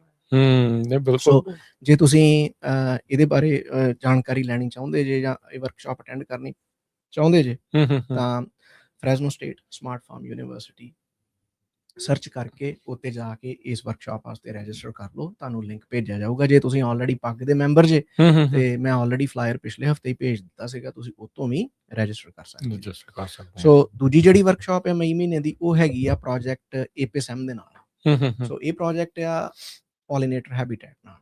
ਠੀਕ ਹੈ ਜੀ। ਬਈ ਮਧੂਮੱਖੀਆਂ ਦੀ ਸਿਹਤ ਜਿਹੜੀ ਆ ਉਹ ਕਿੱਦਾਂ ਸੰਭਾਲਣੀ ਆ ਜਾਂ ਉਹਨਾਂ ਵਾਸਤੇ ਹੈਬੀਟੈਟ ਕਿੱਦਾਂ ਮੇਨਟੇਨ ਕਰਨਾ ਆ, ਉਹਦੇ ਨਾਲ ਰਿਲੇਟਡ ਜਿਹੜੀਆਂ ਗ੍ਰਾਂਟਸ ਆ ਵੀ ਤੁਸੀਂ ਕਿੰਨੀ ਕੁ ਜਗ੍ਹਾ ਦੇ ਵਿੱਚ ਸ਼ੈਲਟਰ ਬੈਲਟ ਲਾਉਣੀ ਆ, ਕਿੱਦਾਂ ਦੇ ਬੂਟੇ ਲਾਉਣੇ ਆ, ਕਿੱਦਾਂ ਉਹਨਾਂ ਦੀ ਸਾਂਭ ਸੰਭਾਲ ਕਰਨੀ ਆ, ਤਾਂ ਕਿ ਮਧੂਮੱਖੀਆਂ ਨੂੰ ਇੱਕ ਪੱਕਾ ਜਿਹੜਾ ਆ ਤੇ ਹੋਰ ਪੋਲੀਨੇਟਰਸ ਨੂੰ ਪੱਕਾ ਜਿਹੜਾ ਆ ਇੱਕ ਟਿਕਾਣਾ ਠਾਰ ਮਿਲੀ ਰਵੇ ਤੇ ਉਹਨਾਂ ਦੀ ਆਬਾਦੀ ਘਟੇ ਨਾ। ਕਿਉਂਕਿ ਇਸ ਟਾਈਮ ਵੱਡੀ ਸਮੱਸਿਆ ਆ ਮਤਲਬ ਬਦਾਮਾਂ ਦਾ ਤਾਂ ਅਨਲੈਸ ਵੀ ਇੱਕੋ ਦਮ ਤੁਸੀਂ ਸੈਲਫ ਫਰਟਾਈਲ ਵੈਰਾਈਟੀਆਂ ਤੇ ਆ ਜਾਓ ਤੇ ਫਿਰ ਤਾਂ ਤੁਹਾਨੂੰ ਲੋੜ ਨਹੀਂ ਪਊਗੀ। ਪਰ ਜਦ ਤੱਕ ਜਿਹੜੀਆਂ ਸੈਲਫ ਇਨਕੰਪੈਟੇਬਲ ਵੈਰਾਈਟੀਆਂ ਜਿਹੜੀਆਂ ਦੋ ਲੱਗੀਆਂ ਆ ਪੇਸ ਦੇ ਵਿੱਚ, ਜਿੰਨੀ ਦੇਰ ਤੱਕ ਉਹ ਬਾਗ ਹੈਗੇ ਆ ਉਨੀ ਦੇਰ ਤੱਕ ਤੇ ਮਧੂਮੱਖੀਆਂ ਦੀ ਲੋੜ ਪੈਣੀ। ਨਹੀਂ ਇਕੱਲਾ ਬਦਾਮਾਂ ਹੀ ਨਹੀਂ, ਬਾਕੀਆਂ ਲਈ ਵੀ ਚਾਹੀਦੀਆਂ ਬਾਕੀ ਸਬਜ਼ੀਆਂ 'ਚ ਤਾਂ ਚਲੋ ਚਾਹੀਦੀ, ਪਰ ਉਹ ਇੰਨਾ ਜ਼ਿਆਦਾ ਨਹੀਂ। ਜ਼ਿਆਦਾ ਇਕਨੋਮਿਕ ਇੰਪੈਕਟ ਤਾਂ ਇੱਥੇ ਆਪਾਂ ਬਦਾਮਾਂ ਦਾ ਹੀ ਦੇਖਦੇ ਆ ਨਾ, ਵੀ ਜਿਹਦੇ ਕਰਕੇ ਤਾਂ ਹੀ ਤਾਂ ਉਹਨਾਂ ਨੇ ਫਿਰ ਜਦੋਂ ਬਲੂਮ ਹੋਣ ਵਾਲਾ ਹੁੰਦਾ ਫਿਰ ਮੱਖੀਆਂ ਰੱਖੀਆਂ, ਸਾਰੇ ਦੇਸ਼ ਦੀਆਂ ਮੱਖੀਆਂ ਇੱਧਰ ਆ ਜਾਂਦੀਆਂ। ਫਿਰ ਬੀ ਦੀ ਚੋਰੀ ਤੇ ਹੋਰ ਪਤਾ ਨਹੀਂ ਕਈ ਕੁਝ ਨਾਲ ਕਈ ਕੁਝ ਜੁੜਿਆ ਨਾਲ ਉਹਦੇ ਰਿਲੇਟਡ ਜਿੰਨੀਆਂ ਵੀ ਪ੍ਰੋਬਲਮਸ ਆ ਉਹ ਵੀ ਆ ਜਾਂਦੀਆਂ। ਤੇ ਇਦਾਂ ਹੀ 22 ਮਈ ਨੂੰ ਵਰਕਸ਼ਾਪ ਆ ਗ੍ਰਾਂਟ ਰਾਈਟਿੰਗ ਤੇ। ਠੀਕ ਹੈ, ਵੀ ਤੁਸੀਂ ਗ੍ਰਾਂਟ ਕਿਵੇਂ ਲਿਖਣੀ? ਇਹ CDFA ਦੀ ਜਾਂ USDA ਜਾਂ ਦੋਨੋਂ ਹੀ? ਕੋਈ ਵੀ ਹੋਵੇ। ਠੀਕ ਹੈ, ਵੀ CDFA ਦੀ ਜਾਂ USD ਦੀ ਕੋਈ ਵੀ ਜਿਹੜੀ ਗ੍ਰਾਂਟ ਹੈ ਉਹ ਕਿੱਦਾਂ ਲੈਣੀ ਹੈ। ਫਾਰਮਸ ਵਾਸਤੇ ਜਿਹੜੀਆਂ ਗ੍ਰਾਂਟਸ, ਤੇ ਉਹਦੇ ਵਾਸਤੇ ਤੁਸੀਂ ਹੈਲਪ ਕਿੱਥੋਂ ਲੈਣੀ? ਜਾਣਾ ਕਿੱਧਰ? ਵੀ ਇੱਕ ਤਾਂ ਹੁੰਦੀ ਗ੍ਰਾਂਟ ਏਜੰਸੀ, ਇੱਕ ਹੁੰਦਾ TA technical assistant provider tap. ਠੀਕ ਹੈ, ਉਹਨਾਂ ਬਾਰੇ ਵੀ ਆਪਣੀ ਫਾਰਮਿੰਗ ਕਮਿਊਨਿਟੀ ਜਾਣਕਾਰੀ ਬਹੁਤ ਘੱਟ ਆ। ਠੀਕ ਹੈ, ਅਸੀਂ ਉਹ ਸੋਚਦੇ ਵੀ ਸਾਨੂੰ ਤੇ ਕਰਨਾ ਨਹੀਂ ਆਉਂਦਾ। ਲੋੜ ਨਹੀਂ ਕਰਨ ਦੀ, ਲੋੜ ਨਹੀਂ ਸਿੱਖਣ ਦੀ, ਥੋੜਾ ਬਹੁਤਾ ਸਿੱਖੋ, ਬਾਕੀ ਤੁਸੀਂ ਹੈਲਪ ਲੈ ਲਓਗੇ। ਸਹੀ। ਕਿਉਂਕਿ ਇਹੋ ਜਿਹੀਆਂ ਜਿਹੜੀਆਂ ਗ੍ਰਾਂਟਸ ਆ ਕਈਆਂ ਸਾਲਾਂ ਦੇ ਵਿੱਚ ਜਾਂ ਕਈ ਫਾਰਮਸ ਵਾਸਤੇ they can make a big difference। ਵੀ ਤੁਸੀਂ ਸਸਟੇਨੇਬਲ ਜੇ ਪ੍ਰੋਫਿਟ 'ਚ ਜਾਂ ਬ੍ਰੇਕ ਈਵਨ ਕਰ ਰਹੇ ਜੇ ਜਾਂ ਨਹੀਂ ਕਰ ਰਹੇ, ਇਸ ਚੀਜ਼ ਦਾ ਇੱਥੇ ਆ ਕੇ ਫਰਕ ਪੈ ਜਾਂਦਾ, ਬੜਾ ਫਰਕ ਪੈ ਜਾਂਦਾ ਆ। ਤੇ ਮੇਰੇ ਹਿਸਾਬ ਨਾਲ ਇਹ ਇਸ ਦੇਸ਼ ਦਾ ਨਿਜ਼ਾਮ ਆ, ਕਿਉਂਕਿ ਇੱਥੇ ਖੇਤੀਬਾੜੀ ਜਿਹੜੀ ਆ ਉਹ ਅਸਿਸਟੈਂਸ ਤੋਂ ਬਿਨਾਂ ਚੱਲ ਨਹੀਂ ਸਕਦੀ, ਕਿਉਂਕਿ ਕਮੋਡਿਟੀਜ਼ ਦੀਆਂ ਪ੍ਰਾਈਸਿਸ ਜਿਹੜੀਆਂ ਉਹ ਆਰਟੀਫੀਸ਼ੀਅਲੀ ਲੋ ਨੇ। ਸੋ ਜੇ ਇਹ ਨਹੀਂ ਸਾਨੂੰ ਕਦੇ ਵੀ ਸੋਚਣਾ ਚਾਹੀਦਾ ਵੀ ਇਹ ਪੈਸੇ ਸਰਕਾਰ ਦੇ ਤੇ ਫ੍ਰੀ ਹੈ। ਇਹ ਸਾਡਾ ਟੈਕਸ ਡਾਲਰ ਜਿਹੜਾ ਆ ਸਾਨੂੰ ਖੇਤੀ ਕਰਨ ਵਾਸਤੇ ਦਿੱਤਾ ਜਾ ਰਿਹਾ। ਵਿਚਾਰੇ ਜਿਹੜੀਆਂ ਬੈਠੀਆਂ ਕੰਪਨੀਆਂ ਬਥੇਰਾ ਮੁਨਾਫਾ ਬਣਾਉਂਦੀਆਂ, ਬਿਲਕੁਲ, ਤੇ ਉਹ ਮੁਨਾਫੇ ਦਾ ਹੀ ਕੁਛ ਨਾ ਕੁਛ ਮਿਲਣਾ ਚਾਹੀਦਾ ਵਾ। ਹਾਂਜੀ, ਤੇ ਜੇ ਅਸੀਂ ਗਰੋ ਕਰਾਂਗੇ, ਫਾਰਮਰ ਗਰੋ ਕਰਨਗੇ ਤੇ ਕੰਪਨੀਆਂ ਦੂਜੀਆਂ MSP ਤੇ ਹੈ ਨਹੀਂ ਹੁਣ ਇੱਥੇ। ਬਿਲਕੁਲ। ਸੋ ਇਹ ਦੂਜੇ ਪਾਸਿਓਂ ਦੀ ਕਹ ਲਓ ਪੁੱਠਾ ਕੰਨ ਫੜ ਕੇ MSP ਦੇਣ ਵਾਲੀ ਗੱਲ ਆ ਵੀ ਤੁਸੀਂ ਸਾਨੂੰ ਗ੍ਰਾਂਟ ਲਿਖੋ ਤੇ ਅਸੀਂ ਤੁਹਾਨੂੰ ਫੰਡ ਕਰ ਦਿੰਦੇ ਆ ਤੇ ਤੁਹਾਨੂੰ ਪੈਸੇ ਦੇ ਦਿੰਦੇ ਤੇ ਤੁਸੀਂ ਆਹ ਫਸਲ ਬੀਜੀ ਜਾਓ, ਜਿੰਨਾ ਤੁਹਾਡਾ ਘਾਟਾ ਹੈ ਉਹ ਅਸੀਂ ਪੂਰਾ ਕਰੀ ਜਾਵਾਂਗੇ, ਤਾਂ ਕਿ ਤੁਸੀਂ ਜਿਹੜੇ ਆ ਉਹ ਬਿਜ਼ਨਸ ਦੇ ਵਿੱਚ ਰਹੋ। ਇਸ ਵਾਰ ਫਿਰ ਡਾਕਟਰ ਸਾਹਿਬ ਸਟੇਟ ਆਫ ਹਾਰਮੁਜ਼ ਦਾ ਵੀ ਜਿਹੜਾ ਉਹ ਕਾਫੀ ਮੈਨੂੰ ਲੱਗਦਾ ਚੱਕਰ ਪਊਗਾ। ਉਹਦੇ ਨਾਲ ਜਿਹੜਾ ਰੈੱਡ ਡੀਜ਼ਲ ਆ ਉਹਦਾ ਪ੍ਰਾਈਸ ਵੀ ਬਹੁਤ ਵਧਿਆ, ਫਰਟੀਲਾਈਜ਼ਰ ਦੀ ਵੀ ਸਪਲਾਈ ਤੇ ਮੈਨੂੰ ਲੱਗਦਾ ਅਸਰ ਆ, ਤੇ ਉਹ ਸਾਰੀਆਂ ਉਹਦੀਆਂ ਕੀਮਤਾਂ ਤੇ ਵੀ ਸਾਰਾ ਕੁਝ ਅਸਰ ਆ।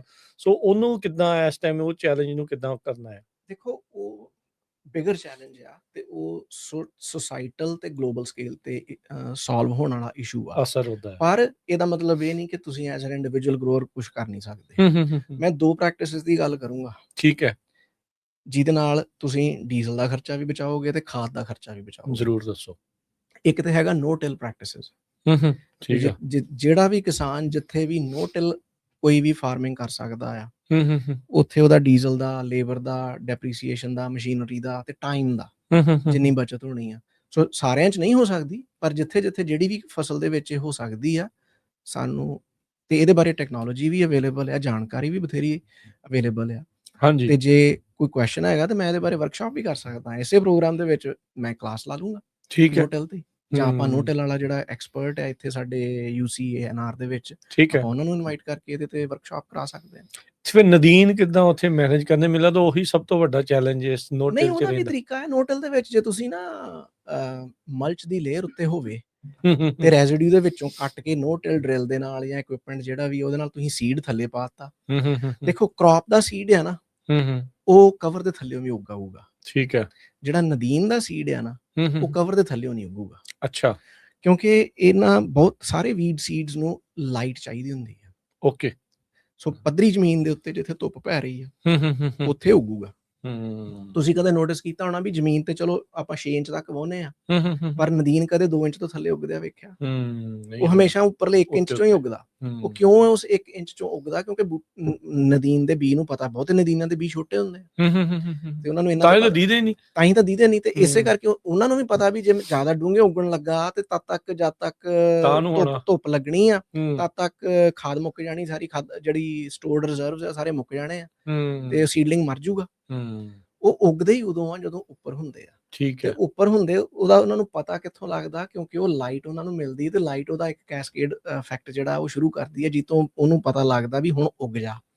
ਜਦ ਤੱਕ ਉਹ ਲਾਈਟ ਨਹੀਂ ਮਿਲਦੀ ਤਦ ਤੱਕ ਉਹ ਉੱਗਦਾ ਨਹੀਂ। ਤਾਂ ਹੀ ਰੁੱਖਾਂ ਦੇ ਥੱਲੇ ਜਿੱਥੇ ਛਾਂ ਰਹਿੰਦੀ ਵੀ ਉੱਥੇ ਫਿਰ ਉੱਗਣੇ ਬੰਦ ਹੋ ਜਾਂਦੇ। ਸੋ ਜਦੋਂ ਆਪਾਂ ਮਲਚ ਦੀ ਲੇਅਰ ਦੇ ਉੱਤੇ ਜ਼ਮੀਨ ਦੇ ਉੱਤੇ ਰੱਖਦੇ ਆ, ਉਹ ਲਾਈਟ ਬਲੌਕ ਕਰ ਦਿੰਦੀ ਆ, ਉੱਗਣ ਨਹੀਂ ਦਿੰਦੀ, ਨਦੀਨ ਨਹੀਂ ਉੱਗਣ ਦਿੰਦੀ, ਪਾਣੀ ਨਹੀਂ ਉੱਡਣ ਦਿੰਦੀ।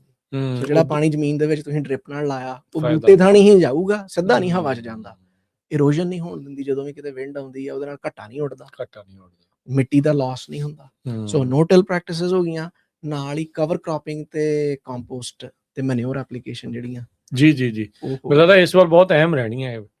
ਦੇਖੋ ਜੀ, ਜੇ ਤੁਸੀਂ ਲੈਗਿਊਮ ਕਵਰ ਕ੍ਰੌਪ ਬੀਜਦੇ ਜੇ, ਜਿਹੜੀਆਂ ਫਲੀਦਾਰ ਫਸਲਾਂ ਆਣੀਆਂ ਤਾਂ ਉਹ ਨਾਈਟ੍ਰੋਜਨ ਹਵਾ ਚੋਂ ਖਿੱਚਦੀਆਂ ਆ ਤੇ ਉਹ ਉਸੇ ਜ਼ਮੀਨ ਦੇ ਵਿੱਚ ਰਹਿੰਦੀ ਆ ਤੇ ਹੌਲੀ ਹੌਲੀ ਮੁੜ ਕੇ ਰਿਲੀਜ਼ ਹੁੰਦੀ ਆ। ਤੇ ਜੇ ਤੁਸੀਂ ਬੀਜ ਸਕਦੇ ਜੇ, ਮੈਂ ਜ਼ਰੂਰੀ ਨਹੀਂ ਕਹਿ ਰਿਹਾ ਵੀ ਇਸ ਸਾਲ, ਬੜੇ ਸਾਲਾਂ ਤੋਂ ਇਹ ਰਿਕਮੈਂਡਡ ਪ੍ਰੈਕਟਿਸ ਆ ਬਈ ਤੁਹਾਡਾ। ਦੇਖੋ, ਨਾਈਟ੍ਰੋਜਨ ਵਾਲੀ ਖਾਦ ਕਦੇ ਵੀ ਫ੍ਰੀ ਨਹੀਂ ਮਿਲਦੀ। ਹੁਣ ਮਹਿੰਗੀ ਮਿਲ ਰਹੀ ਆ, ਜਾਂ ਜੇ ਮਿਲ ਰਹੀ ਆ ਤੇ ਬਹੁਤ ਮਹਿੰਗੀ ਮਿਲ ਰਹੀ ਆ, ਉਹ ਗੱਲ ਵੱਖਰੀ, ਪਰ ਸਸਤੀ ਕਦੇ ਵੀ ਨਹੀਂ। So it's a cost. ਹਰੇਕ ਬਿਜ਼ਨਸ ਵਾਸਤੇ, ਕਿਸਾਨ ਵਾਸਤੇ ਇੱਕ ਖਰਚਾ ਹੈ ਵਾਧੂ ਦਾ। ਤੇ ਜੇ ਤੁਸੀਂ ਲੈਗਿਊਮ ਫਲੀਦਾਰ ਫਸਲ ਬੀਜ ਕੇ ਆਪਣਾ ਖਾਦ ਦਾ ਖਰਚਾ ਘਟਾ ਲਓ ਤੇ ਉਹ ਤੁਹਾਡਾ ਫਾਇਦਾ ਆ, ਕਿਉਂਕਿ ਤੁਸੀਂ ਉਹਨਾਂ ਖਰਚਾ ਕੀਤਾ ਹੀ ਨਹੀਂ। ਜੇ ਤੁਹਾਡਾ ਝਾੜ ਬਰਾਬਰ ਰਹਿੰਦਾ ਆ ਤੇ ਤੁਹਾਡਾ ਫਾਇਦਾ ਆ। ਸੋ ਇਹੋ ਜਿਹੀਆਂ ਜਾਣਕਾਰੀਆਂ ਵੱਖਰੇ ਤਰ੍ਹਾਂ ਦੀਆਂ ਅਸੀਂ ਇਸ ਪ੍ਰੋਜੈਕਟ ਦੇ ਵਿੱਚ ਵੀ ਵਰਕਸ਼ਾਪ ਦੇ ਥਰੂ ਦਿੰਦੇ ਆ। ਹੁਣ ਮੈਂ ਥੋੜ੍ਹੀਆਂ ਜਿਹੀਆਂ ਪੁਰਾਣੀਆਂ ਵਰਕਸ਼ਾਪਸ ਜਿਹੜੀਆਂ ਹੋਈਆਂ ਜਨਵਰੀ ਮਹੀਨੇ ਤੋਂ, ਉਹਨਾਂ ਬਾਰੇ ਵੀ ਆਪਣੇ ਸਰੋਤਿਆਂ ਨਾਲ ਜਾਣਕਾਰੀ ਸਾਂਝੀ ਕਰਦਾ। ਸਾਡੀ ਇੱਕ ਵਰਕਸ਼ਾਪ ਸੀਗੀ ਰੀਵਿਜ਼ਿਟਿੰਗ ਦੀ ਇਰੀਗੇਸ਼ਨ ਸਿਸਟਮਸ, ਵੀ ਇਰੀਗੇਸ਼ਨ ਸਿਸਟਮ ਦੀ ਸਾਂਭ ਸੰਭਾਲ ਜਾਂ ਡਿਜ਼ਾਈਨ ਕਿੱਦਾਂ ਕਰਨਾ। ਜੋ ਮੌਕਾ ਆ ਉਸ ਟਾਈਮ ਦੇ ਉੱਤੇ, ਕਿਉਂਕਿ ਫਿਰ ਸੀਜ਼ਨ ਸ਼ੁਰੂ ਹੋਣ ਵਾਲਾ। ਹਾਂਜੀ, ਇਹ ਜਨਵਰੀ 'ਚ ਸੀਗੀ ਵੀ ਆਫ ਸੀਜ਼ਨ ਆ, ਵੀ ਤੁਸੀਂ ਇਰੀਗੇਸ਼ਨ ਸਿਸਟਮ ਦੀ ਸਾਂਭ ਸੰਭਾਲ ਕਿੱਦਾਂ ਕਰਨੀ ਹੈ। ਇਦਾਂ ਹੀ ਇੱਕ ਵਰਕਸ਼ਾਪ ਸੀਗੀ ਇਰੀਗੇਸ਼ਨ ਪੀਐਚ ਤੇ ਹੀ, ਸਿਰਫ ਇਰੀਗੇਸ਼ਨ ਵਾਟਰ ਪੀਐਚ ਮੈਨੇਜਮੈਂਟ ਬਾਰੇ ਵਰਕਸ਼ਾਪ ਸੀਗੀ, ਵੀ ਉਹਨੂੰ ਕਿੱਦਾਂ ਬੈਲੈਂਸ ਕਰਨਾ। ਸਹੀ ਹੈ। ਵੀ ਪਹਿਲਾਂ ਪਾਣੀ ਦਾ ਟੈਸਟ ਕਰਾਓ, ਜੇ ਤੁਹਾਡਾ ਖੂਹ ਦਾ ਪਾਣੀ ਆ ਤੇ ਜੇ ਉਹ ਐਲਕਲਾਈਨ ਹੈ ਜਾਂ ਐਸਿਡਿਕ ਆ ਤੇ ਤੁਹਾਡੀ ਫਸਲ ਦੀ ਜਿਹੜੀ ਰਿਕੁਆਇਰਮੈਂਟ ਹੈ ਉਹ ਕਿੱਦਾਂ ਦੀ ਆ ਤੇ ਉਹਨੂੰ ਬਫਰ ਕਿੱਦਾਂ ਕਰਨਾ। ਤੇ ਫਿਰ ਇੱਕ ਵਰਕਸ਼ਾਪ ਸੀਗੀ USDA NRCS ਪ੍ਰੋਗਰਾਮਸ ਦੀ। ਸੋ ਹੁਣ ਜਿਹੜੀਆਂ ਪ੍ਰੋਗਰਾਮਸ ਨੇ ਗ੍ਰਾਂਟਸ ਦੇਣੀਆਂ ਆ ਫਾਰਮਰਸ ਨੂੰ, ਅਸੀਂ ਵੀ ਉਹਨਾਂ ਨੂੰ ਅਸਿਸਟ ਕਰ ਸਕਦੇ ਹਾਂ ਵੀ, ਤੇ ਜਿਨ੍ਹਾਂ ਨੇ ਵੇਖਣੀਆਂ, ਜਿਨ੍ਹਾਂ ਨੇ ਰਿਵਿਊ ਕਰਨੀਆਂ ਆ, ਉਹ ਆਣ ਕੇ ਤੇ ਇੱਥੇ ਤੁਹਾਨੂੰ ਜਾਣਕਾਰੀ ਦੇ ਰਹੇ ਆ ਵੀ ਗ੍ਰਾਂਟ ਕਿਵੇਂ ਦੀ ਹੋਵੇ, ਫਾਈਲ 'ਚ ਤੁਹਾਡੀ 'ਚ ਕੀ ਲੱਗਣਾ ਚਾਹੀਦਾ, ਕਿਹੜੀਆਂ ਚੀਜ਼ਾਂ ਆਪਾਂ ਮੰਗਦੇ ਆ, ਕੀ ਲਿਮਿਟਸ। ਜਦੋਂ ਅਸੀਂ ਫਾਈਲ ਦੇਖਣੀ ਉਹ ਚਾਹ ਚੀਜ਼ਾਂ ਹੋਣੀਆਂ ਚਾਹੀਦੀਆਂ। ਹਾਂਜੀ, ਮਤਲਬ ਦਫ਼ਤਰ ਵਾਲੇ ਜਿਹੜੇ ਬਾਬੂ ਆ ਉਹ ਆਣ ਕੇ ਤੁਹਾਨੂੰ ਦੱਸ ਰਹੇ ਆ ਵੀ ਤੁਸੀਂ ਫਾਈਲ 'ਚ ਆਹ ਲਾ ਕੇ ਲਿਆਓ ਤੇ ਅਸੀਂ ਤੁਹਾਡੀ ਫਾਈਲ ਛੇਤੀ ਗਾਂ ਤੋਰਾਂਗੇ। ਇਹਦੇ ਫਰਵਰੀ ਦੇ ਵਿੱਚ ਵਰਕਸ਼ਾਪ ਸੀਗੀ ਇਕਵਿਪਮੈਂਟ ਲੈਂਡਿੰਗ ਲਾਇਬ੍ਰੇਰੀ। ਇਹ ਵੀ UC ਦਾ ਪ੍ਰੋਗਰਾਮ ਆ, ਜਿਹਦੇ ਵਿੱਚ ਕੁਝ ਖਾਸ ਤਰ੍ਹਾਂ ਦਾ ਇਕਵਿਪਮੈਂਟ ਉਹਨਾਂ ਨੇ ਛੋਟੇ ਫਾਰਮਰਸ ਵਾਸਤੇ ਰੱਖਿਆ ਆ। ਠੀਕ ਹੈ ਬਈ, ਜਿਨ੍ਹਾਂ ਨੇ ਅਜੇ ਇਕਵਿਪਮੈਂਟ ਖਰੀਦਿਆ ਨਹੀਂ ਤੇ ਇਹ ਫ੍ਰੀ 'ਚ ਇਕਵਿਪਮੈਂਟ ਦਿੰਦੇ ਆ। ਟਰੈਕਟਰ ਦੇ ਨਾਲ ਜਿਹੜਾ ਵੀ ਕੋਈ ਟ੍ਰੇਲਰ ਆ ਜਾਂ ਬਕੇਟ ਆ ਜਾਂ ਲੋਡਰ ਆ ਜਾਂ ਡਰਿੱਲ ਆ, ਸਾਰੀਆਂ ਚੀਜ਼ਾਂ ਨਹੀਂ ਉਹਨਾਂ ਕੋਲ ਹੈਗੀਆਂ, ਪਰ ਜਿਹੜੀਆਂ ਚੀਜ਼ਾਂ ਉਹਨਾਂ ਕੋਲ ਹੈਗੀਆਂ ਉਸ ਪ੍ਰੋਗਰਾਮ ਦੇ ਤਹਿਤ ਉਹ ਫ੍ਰੀ ਪ੍ਰੋਵਾਈਡ ਕਰਦੇ। ਕੀ ਇਹ ਜ਼ਿਆਦਾਤਰ ਸਾਰੀਆਂ ਕਾਉਂਟੀਜ਼ ਇਹ ਵਾਲਾ ਨਹੀਂ, ਇਹ ਇੱਥੇ ਕਰਨੀ ਸੀ ਆ। ਓਕੇ, ਠੀਕ ਹੈ। ਕਰਨੀ ਜਿਹੜਾ ਨਾ UC ANR ਦਾ ਰਿਸਰਚ ਸਟੇਸ਼ਨ ਪਾਰਲੀਅਰ 'ਚ, ਠੀਕ ਹੈ ਜੀ, ਇਹ ਉੱਥੇ ਉਹਨਾਂ ਦਾ ਹੈਡ ਆਫਿਸ ਆ, ਉੱਥੋਂ ਹੀ ਮਿਲਦੀਆਂ ਪਰ ਮਤਲਬ ਚਲੋ ਜਿਹੜਾ ਲੋਕਲ ਕੋਈ ਨਾ ਕੋਈ ਤੇ ਇਸ ਚੀਜ਼ ਦਾ ਫਾਇਦਾ ਲੈ ਸਕਦਾ। ਬਿਲਕੁਲ ਲੈ ਸਕਦਾ। ਤੇ ਇਰੀਗੇਸ਼ਨ ਸਿਸਟਮ ਮੈਨੇਜਮੈਂਟ ਬਾਰੇ ਵੀ ਸੀਗੀ, ਤੇ ਇੱਕ USDA FSA farm service agency ਦੇ ਲੋਨਸ ਬਾਰੇ ਵੀ ਵਰਕਸ਼ਾਪ ਸੀਗੀ। ਸੋ ਹੁਣ ਫਾਰਮ ਸਰਵਿਸ ਏਜੰਸੀ ਵਾਲੇ ਜਿਹੜੇ ਇੱਥੋਂ ਦੇ ਰੀਜਨਲ ਸਰਵਿਸ ਸੈਂਟਰ ਵਾਲੇ ਆ, ਉਹ ਆਣ ਕੇ ਦੱਸ ਕੇ ਗਏ ਸੀ। ਹਲੇ ਮੌਕਾ ਮਿਲ ਜਾਂਦਾ ਲੋਕਾਂ ਨੂੰ ਫੀਡਬੈਕ ਦੇਣ ਦਾ ਵੀ, ਸਿੱਧੇ ਤਾਂ ਲੋਕਾਂ ਨੂੰ ਪਤਾ ਵੀ ਕਿਹੜਾ ਬੰਦਾ ਆ ਉੱਥੇ, ਵੀ ਜਦੋਂ ਮਿਲ ਜਾਂਦੇ ਆ ਨੈਟਵਰਕਿੰਗ ਹੀ ਬਣਦੀ ਆ। ਤੁਸੀਂ ਜਦੋਂ ਵਰਕਸ਼ਾਪ 'ਚ ਆਣ ਕੇ ਲਾਉਂਦੇ ਜੇ, ਤੁਹਾਨੂੰ ਪਤਾ ਲੱਗਦਾ ਵੀ ਫਲਾਣੇ ਆਫਿਸ 'ਚ ਕਿਹੜਾ ਬੰਦਾ ਆ, ਵੀ ਜੇ ਸਾਨੂੰ ਕੋਈ ਪ੍ਰੋਬਲਮ ਆ ਰਹੀ ਤੇ ਅਸੀਂ ਉਹਦੇ ਨਾਲ ਗੱਲ ਕਰ ਸਕਦੇ ਵੀ ਹਾਂ ਵੀ ਅਸੀਂ ਤੁਹਾਨੂੰ ਉੱਥੇ ਮਿਲੇ, ਤੁਸੀਂ ਏਦਾਂ ਦੱਸਿਆ ਸੀ ਤੇ ਹੁਣ ਤੁਸੀਂ ਏਦਾਂ ਕਰ ਨਹੀਂ ਰਹੇ, ਜਾਂ ਪ੍ਰੋਬਲਮ ਆ ਰਹੀ ਹੈ। ਜੀ ਫਿਰ ਮਾਰਚ ਦੇ ਵਿੱਚ ਮੈਂ ਇੱਕ ਵਰਕਸ਼ਾਪ ਲਾਈ ਸੀਗੀ ਸੀਜ਼ਨਲ ਕ੍ਰੌਪ ਸਿਲੈਕਸ਼ਨ ਬਾਰੇ, ਵੀ ਕਿਹੜੀ ਫਸਲ ਕਿਹੜੀ ਉਗਾਈ ਜਾ ਸਕਦੀ ਆ, ਕਿੱਦਾਂ ਉਹਦੀ ਚੋਇਸ ਕਰਨੀ ਆ, ਠੀਕ ਹੈ। ਤੇ ਕਿਹੜੀਆਂ ਚੀਜ਼ਾਂ ਦਾ ਧਿਆਨ ਰੱਖਣਾ। ਹੂੰ ਫਿਰ ਦੂਸਰੀ ਵਰਕਸ਼ਾਪ ਸੀਗੀ ਨਿਊਟਰੀਐਂਟ ਮੈਨੇਜਮੈਂਟ ਬਾਰੇ, ਉਹ 'ਚ ਸਿਰਫ ਖੁਰਾਕੀ ਤੱਤਾਂ ਬਾਰੇ ਹੀ ਜਾਣਕਾਰੀ ਸੀਗੀ। ਗੁੱਡ। ਤੇ ਫਿਰ ਇੱਦਾਂ ਵੈਸਟਰਨ ਸ਼ੇਅਰ ਗ੍ਰਾਂਟ ਪ੍ਰੋਗਰਾਮ, ਉਹ ਫਿਰ ਇੱਕ ਗ੍ਰਾਂਟ ਪ੍ਰੋਗਰਾਮ ਹੈ ਜਿਹਦੇ ਬਾਰੇ ਜਾਣਕਾਰੀ ਸੀਗੀ। ਤੇ ਅਪ੍ਰੈਲ ਮਹੀਨੇ ਦੇ ਵਿੱਚ ਜੰਗਲੀ ਜੀਵਾਂ ਦੇ ਨਾਲ ਕਿਵੇਂ ਵੀ ਵਾਈਲਡ ਲਾਈਫ ਮੈਨੇਜਮੈਂਟ ਕਿਵੇਂ ਕਰਨੀ ਆ, ਪੈਸਟ ਕੰਟਰੋਲ ਇਹ ਉਹ ਨਹੀਂ ਪੈਸਟ ਕੰਟਰੋਲ ਨਹੀਂ, ਵੱਖਰਾ ਵਾਈਲਡ ਲਾਈਫ ਦੇ Wild ਨਾਲ life. ਵੀ working alongside wild life ਠੀਕ ਇਨ ਹੈ। ਐਗ, ਵੀ ਕਿਹੜੀਆਂ ਚੀਜ਼ਾਂ ਆ ਵੀ ਜਿਹਦੇ ਨਾਲ ਤੁਸੀਂ ਉਹਨਾਂ ਨੂੰ ਵੀ ਲਾਂਘਾ ਦੇ ਦਿਓ ਜਾਂ ਰਹਿਣ ਨੂੰ ਫਾਇਦਾ ਥੋੜੀ ਤੁਹਾਨੂੰ ਥਾਂ ਵੀ ਹੋਵੇ ਦੇ ਉਹਨਾਂ ਦਿਓ ਨੂੰ ਵੀ ਹੋਵੇ। ਤੇ ਤੁਹਾਡੇ ਖੇਤਾਂ 'ਚ ਵੀ ਨਾ ਆਉਣ। ਇਹ ਉਸ ਚੀਜ਼ ਬਾਰੇ ਸੀਗੀ। ਫਿਰ ਇੰਟੈਗ੍ਰੇਟਿਡ ਪੈਸਟ ਮੈਨੇਜਮੈਂਟ ਤੇ ਵੀ ਸੀਗੀ ਵਰਕਸ਼ਾਪ, ਜਿਹੜੀ PhD ਲੈਵਲ ਦੇ ਇੱਕ ਬੰਦੇ ਨੇ ਆਣ ਕੇ UC NR ਤੋਂ ਉਹਨਾਂ ਨੇ ਦਿੱਤੀ ਸੀਗੀ। ਠੀਕ ਹੈ ਜੀ। ਬਈ ਜਿਹੜੇ ਕੀੜੇ ਆ ਉਹਨਾਂ ਦੀ ਮੈਨੇਜਮੈਂਟ ਕਿੱਦਾਂ ਕਰਨੀ ਹੈ। ਠੀਕ ਹੈ। ਤੇ ਫਿਰ ਲੋਕਲ ਕਾਊਂਟੀ 'ਚ ਤੁਹਾਡੇ ਕਿਹੜੇ ਬੰਦੇ ਆ ਜਿਹੜੇ ਕੀ ਕੰਮ ਕਰਦੇ ਆ, ਜਿਨ੍ਹਾਂ ਕੋਲੋਂ ਤੁਸੀਂ ਕਿਵੇਂ ਦੀਆਂ ਪ੍ਰੋਬਲਮਸ ਆ ਜਿਹੜੀਆਂ ਲਿਜਾ ਕੇ, ਅਹੁਦੇਦਾਰਾਂ ਦਾ ਕਿਹੜਾ ਰੋਲ ਆ, ਹਾਂਜੀ, ਤੇ ਵੀ ਤੁਹਾਨੂੰ ਕੀ ਸਰਵਿਸ ਪ੍ਰੋਵਾਈਡ ਕਰਦੇ ਆ, ਉਹ ਆ। ਸਾਰੀਆਂ। ਸੋ ਇਦਾਂ ਦੇ ਬੜੇ ਟੌਪਿਕਸ ਆ ਜਿਹੜੇ ਅਸੀਂ ਇਸ ਪ੍ਰੋਗਰਾਮ ਦੇ ਵਿੱਚ ਫਾਰਮਰਸ ਨਾਲ ਸ਼ੇਅਰ ਕਰਦੇ ਆ। ਤੇ ਜ਼ਰੂਰੀ ਨਹੀਂ ਵੀ ਹਰੇਕ ਨੂੰ ਹਰੇਕ ਚੀਜ਼ ਦੀ ਲੋੜ ਆ, ਏਦਾਂ ਹੀ। ਪਰ ਸਟਰਕਚਰ ਇਦਾਂ ਆ ਵੀ ਜਿਹਨੂੰ ਜਿਹੜੀ ਚੀਜ਼ ਦੀ ਲੋੜ ਆ ਰੱਖ ਲਏ।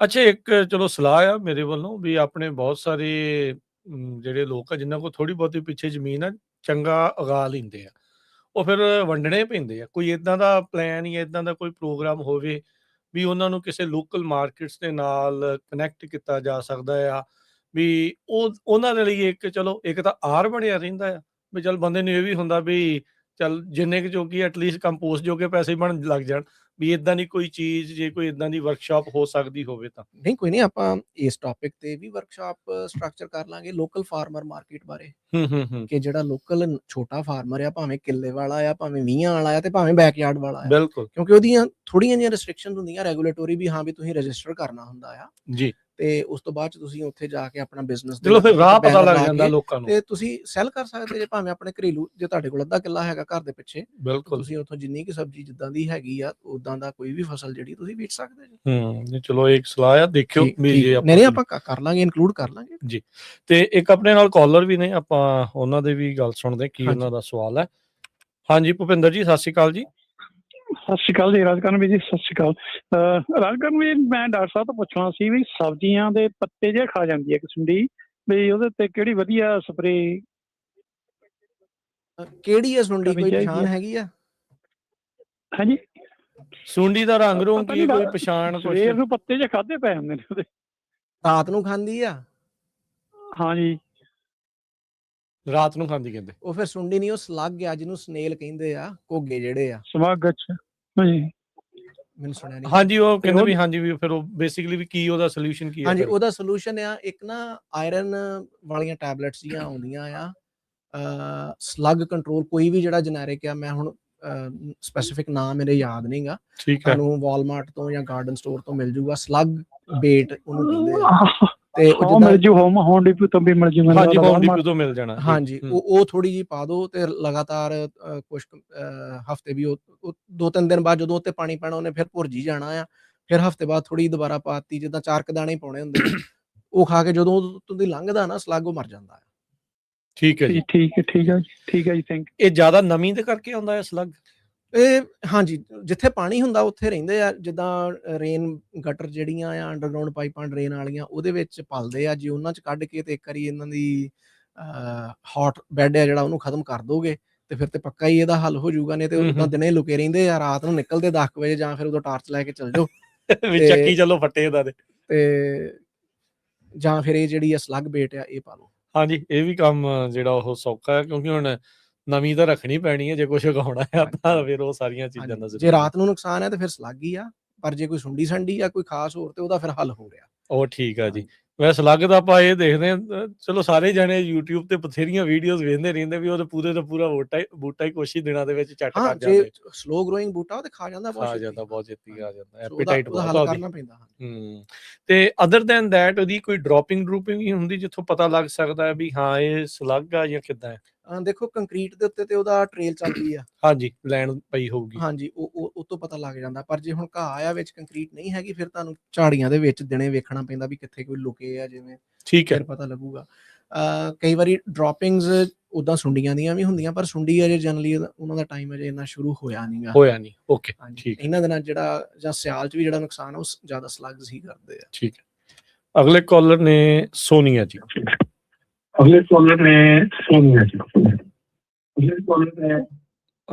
ਰੇਡੀਓ ਦੀ ਆਵਾਜ਼ ਆਪਣੀ ਬੰਦ ਕਰ ਦਿਓ ਜੀ। ਓਕੇ ਹਾਂਜੀ ਹੈਲੋ, ਹਾਂਜੀ ਹੈਲੋ ਜੀ, ਕੀ ਸਵਾਲ? ਸਤਿ ਸ਼੍ਰੀ ਅਕਾਲ। ਹਾਂਜੀ, ਉਹ ਨਾ ਸਾਡੇ ਬੈਕਯਾਰਡ ਦੇ ਵਿੱਚ ਫਿਗਸ ਦਾ ਟ੍ਰੀ ਲੱਗਿਆ ਹੋਇਆ, ਫਿਗਸ ਦਾ, ਤੇ ਉਹ ਜਦੋਂ ਰਾਈਪ ਹੋਣ ਲੱਗਦੇ ਨਾ ਉੱਥੇ ਕੀੜੀਆਂ ਲੱਗਣ ਲੱਗ ਜਾਂਦੀਆਂ, ਤੇ ਉਹਦੇ ਬਾਰੇ ਪੁੱਛਣਾ ਸੀ। ਮਿੱਟੀ ਨੂੰ ਤੇ ਕੀੜੀਆਂ ਆਉਣੀਆਂ ਹੀ ਆ, ਸੋ ਉਹ ਜਾਂ ਤੇ ਕੀੜੀਆਂ ਦਾ ਜਿਹੜਾ ਭੌਣ ਆ ਉਹ ਲੱਭ ਕੇ ਉਹਨੂੰ ਖਤਮ ਕਰੋ। ਤੇ ਉਹਦੇ ਵਾਸਤੇ ਇੱਕ ਦਵਾਈ ਆਉਂਦੀ ਆ, ਸਟੋਰ ਤੋਂ ਮਿਲ ਜਾਂਦੀ, ਐਸੀਫੇਟ। ਅੱਛਾ ਜੀ, ਐਸੀਫੇਟ ਉਹ ਪਾਊਡਰ ਹੁੰਦਾ ਆ, ਉਹਨੂੰ ਮਤਲਬ ਘਰ ਦੇ ਵਿੱਚ ਨਹੀਂ ਲਿਆਉਣਾ, ਉਹਨੂੰ ਘਰੋਂ ਬਾਹਰ ਹੀ ਰੱਖਣਾ। ਉਹਦੀ ਸਮੈਲ ਕਾਫੀ ਜ਼ਿਆਦਾ ਹੁੰਦੀ ਆ, ਪਰ ਉਹ ਭੌਣ ਲੱਭ ਕੇ ਉਹਦੇ ਉੱਤੇ ਪਾ ਦਿਓ ਤੇ ਭੌਣ ਨੂੰ ਖਤਮ ਕਰ ਦੂਗੀ। ਤੇ ਬਾਕੀ ਜਾਂ ਫਿਰ ਹਾਰਵੈਸਟ ਉਹਦੀ ਥੋੜੀ ਅਰਲੀ ਕਰ ਲਓ ਜੀ, ਕਿਉਂਕਿ ਉਹ ਤਾਂ ਸਕਾਈ ਵੀ ਜਾ ਸਕਦੇ ਆ। ਹਾਂਜੀ, ਅੰਜੀਰ ਤਾਂ ਫਿਰ ਸੁੱਕੇ ਵਧੀਆ ਲੱਗਦੇ, ਨਾਲੇ ਵਧੀਆ ਰਹਿੰਦੇ ਜੀ। ਠੀਕ ਹੈ। ਕੀੜੀਆਂ ਨਹੀਂ ਹੈਗੀਆਂ ਬੈਕਯਾਰਡ, ਬਾਕੀ ਟ੍ਰੀਜ਼ ਦੇ ਅਰਾਊਂਡ ਕੀੜੀਆਂ ਨਹੀਂ ਹੈਗੀਆਂ, ਸਿਰਫ ਉਹ ਫਿਗਸ ਤੇ ਲੱਗ ਜਾਂਦੀਆਂ, ਪਤਾ ਨਹੀਂ ਕਿੱਥੋਂ ਰਸਤਾ ਲੱਭ ਲੈਂਦੀਆਂ ਆ। ਤੇ ਓਕੇ, ਫਿਰ ਉਹ ਸਿਰਫ ਟ੍ਰੀ ਦੇ ਅਰਾਊਂਡ ਹੋਏ ਉਹ ਐਸੀਫੇਟ ਮਤਲਬ ਸਪ੍ਰਿੰਕਲ ਕਰ ਦੇਵਾਂ? ਅਰਾਊਂਡ ਤੁਸੀਂ ਜੇ ਤੇ ਲੱਭਦੀ ਆ ਨਾ ਤੁਹਾਨੂੰ ਉਹਦੀ ਭੌਣ ਲੱਭਦੀ ਆ, ਫਿਰ ਉਹ ਦਵਾਈ ਭੌਣ ਦੇ ਉੱਤੇ ਪਾਉਣੀ ਆ, ਉਦਾਂ ਨਹੀਂ। ਜੇ ਤੁਹਾਨੂੰ ਭੌਣ ਨਹੀਂ ਲੱਭਦੀ ਤੇ ਬੋਰੈਕਸ ਪਾਊਡਰ ਜਿਹੜਾ ਆ ਗਿਆ ਨਹੀਂ, ਉਹ ਵਾਲਮਾਰਟ ਤੋਂ ਲਿਆ ਕੇ ਉਹ ਟ੍ਰੀ ਦੇ ਅਰਾਊਂਡ ਪਾ ਦਿਓ, ਉਹ ਬੈਰੀਅਰ ਜਿਹਾ ਬਣ ਜਾਂਦਾ, ਫਿਰ ਉਹ ਨਹੀਂ ਲਕਸ਼ਮਣ ਰੇਖਾ ਬਣ ਜਾਂਦੀ ਉਹਨਾਂ ਦੀ। ਸੋ ਦੋ ਹੱਲ ਇਹਨਾਂ ਚੋਂ ਕੋਈ ਵੀ ਜਿਹੜਾ ਤੁਹਾਨੂੰ ਕਨਵੀਨੀਅੰਟ ਲੱਗਦਾ ਉਹ ਤੁਸੀਂ ਕਰ ਸਕਦੇ ਜੀ। ਸਮਾਂ ਆਪਣਾ ਸਮਾਪਤੀ ਵੱਲ ਨੂੰ ਜਾਂਦੇ ਮੈਂ ਪੁੱਛਣਾ ਸੀਗਾ, ਜਿਹੜੇ ਤੁਸੀਂ ਮਲਚ ਦੀ ਗੱਲ ਆਖੀ ਸੀ ਡਾਕਟਰ ਸਾਹਿਬ, ਵੀ ਕਿੰਨੇ ਕੁ ਇੰਚ ਦੀ ਜਿਹੜੀ ਮਲਚ ਆ ਉਹ ਹੋਣੀ ਚਾਹੀਦੀ, ਵੀ ਕਿੰਨੀ ਕੁ ਮੋਟਾਈ ਹੋਵੇ ਵੀ ਵਾਕਿਆ ਜਿਹੜੀ ਰੋਸ਼ਨੀ ਆ ਉਹ ਜਿਹੜੀ ਉਹ ਰੁਕੀ ਰਵੇ? ਦੇਖੋ, ਤੁਸੀਂ ਤਾਜ਼ਾ ਮਲਚ ਕੋਈ ਵੀ ਕ੍ਰੌਪ ਨੂੰ ਮੋ ਕਰਕੇ ਉੱਤੇ ਛੱਡਿਆ ਤੇ ਉਹ ਫਲਫਡ ਅਪ ਹੋਊਗਾ, ਹੌਲੀ ਬਹਿ ਜਾਂਦਾ, ਹੌਲੀ ਬਹਿ ਜਾਣਾ। ਸੋ ਇਹ ਕੋਈ ਥਿਕਨੈਸ ਦਾ ਜ਼ਰੂਰੀ ਨਹੀਂਗਾ ਵੀ ਇੰਚ ਹੋਵੇ, ਅੱਧਾ ਇੰਚ ਹੋਵੇ, 2 ਇੰਚ ਹੋਵੇ। ਵਿਰਲਾ ਆ ਤੇ 2 ਇੰਚ ਤੋਂ ਵੀ ਵਿੱਚੋਂ ਥੱਲਿਓਂ ਹਵਾ ਜਿਹੜੀ ਧੁੱਪ ਹੈ ਜਿਹੜੀ ਉਹ ਫਿਲਟਰ ਹੋ ਜਾਣੀ ਆ ਥੱਲੇ, ਤੇ ਜਿੱਥੇ ਚਲੇਗੀ ਉੱਥੇ ਵੀਡ ਨੇ ਉੱਗ ਜਾਣਾ। ਜੇ ਪੈਕਡ ਆ ਤੇ ਭਾਵੇਂ ਅੱਧਾ ਇੰਚ ਆ ਜਿਹੜਾ, ਉਹ ਵੀ ਬਥੇਰਾ, ਈਵਨ ਪਾਈਆ ਵੀ ਉਹ ਵੀ ਬੜਾ ਆ। ਜਿਹੜਾ ਇੱਕ ਬਰੀਕ ਜਿਹਾ ਇੱਕ ਪਲਾਸਟਿਕ ਵਾਲਾ ਕਵਰ ਆ, ਉਹਦੇ ਤੇ ਵੀ ਕਈ ਵਾਰੀ ਉਹ ਵਿਛਾ ਕੇ ਉਹਦੇ ਉੱਤੋਂ ਦੀ ਵੀ ਮਲਚ ਕਰ ਸਕਦੇ ਆ। ਉਹਦਾ ਮਲਚ ਕਰਨ ਦਾ ਪਰਪਸ ਟੋਟਲੀ ਡਿਫਰੈਂਟ ਆ। ਅੱਛਾ ਜੀ। ਹਾਂਜੀ, ਉਹ ਸਿਰਫ ਜਿੱਥੇ ਤੁਸੀਂ ਬੈੱਡ ਵਗੈਰਾ ਬਣਾਏ ਆਂਗੇ ਨਹੀਂ, ਉਹਦੇ ਲਈ ਫਾਇਦਾ, ਥੋੜੇ ਥਾਂ 'ਚ ਤੁਸੀਂ ਕਰ ਸਕਦੇ। ਗੋਲ ਉਹਦਾ ਵੀ ਇਹੋ ਆ ਵੀ ਜੇ ਬਲੈਕ ਪਲਾਸਟਿਕ ਮਲਚ ਜੇ ਪਾਤੀ ਉਹਦੇ ਉੱਤੇ, ਫਿਰ ਤੁਹਾਨੂੰ ਹੋਰ ਮਲਚ ਪਾਉਣ ਦੀ ਲੋੜ ਨਹੀਂ ਆ। ਅੱਛਾ, ਜਾਂ ਤਾਂ ਕਾਲੀ ਪਲਾਸਟਿਕ ਸ਼ੀਟ ਪਾ ਲਓ ਤੇ ਜਾਂ ਦੂਜੀ ਮਲਚ ਜਾਂ ਉਦਾਂ ਮਲਚ ਜਿਹੜੀ ਆ ਉਹ ਪਾ ਲਓ, ਦੋਨਾਂ ਨੂੰ ਇਕੱਠਿਆਂ ਕਰਨ ਦੀ ਨਹੀਂ ਲੋੜ। ਪਰ ਜੇ ਇਹ ਵੀ ਡਿਪੈਂਡ ਕਰਦਾ ਕਿੱਥੇ ਕਰ ਰਹੇ ਜੀ, ਵੀ ਟ੍ਰੀ ਦੇ ਅਰਾਊਂਡ ਕਰ ਰਹੇ ਜੀ ਜਾਂ ਆਪਣੇ ਸਬਜ਼ੀ ਦੇ ਬੈੱਡ 'ਚ ਕਰ ਰਹੇ ਜੀ। ਜੇ ਸਬਜ਼ੀ ਦੇ ਬੈੱਡ 'ਚ ਕਰ ਰਹੇ ਜੇ ਤੇ ਫਿਰ ਤੇ ਤੁਹਾਨੂੰ ਵੁੱਡ ਚਿਪ ਜਿਹੜੀ ਆ ਉਹ ਜ਼ਿਆਦਾ ਨਹੀਂ ਪਾਉਣੀ ਚਾਹੀਦੀ, ਕਿਉਂਕਿ ਨਾਈਟ੍ਰੋਜਨ ਲੌਕ ਕਰ ਦਿੰਦੀ ਹੈ। ਓਕੇ, ਠੀਕ ਹੈ ਜੀ। ਚਲੋ, ਥੈਂਕ ਯੂ ਡਾਕਟਰ ਸਾਹਿਬ, ਬੜੀ ਮਿਹਰਬਾਨੀ। ਅੱਜ ਦਾ ਪ੍ਰੋਗਰਾਮ ਜਿਹੜਾ ਹੁਣ ਇੱਥੇ ਹੀ ਸਮਾਪਤ ਹੈ। ਮਿਲਦੇ ਹਾਂ ਜੀ ਫਿਰ ਆਪਾਂ ਅਗਲੀ ਵਾਰੀ। ਸਤਿ ਸ਼੍ਰੀ ਅਕਾਲ।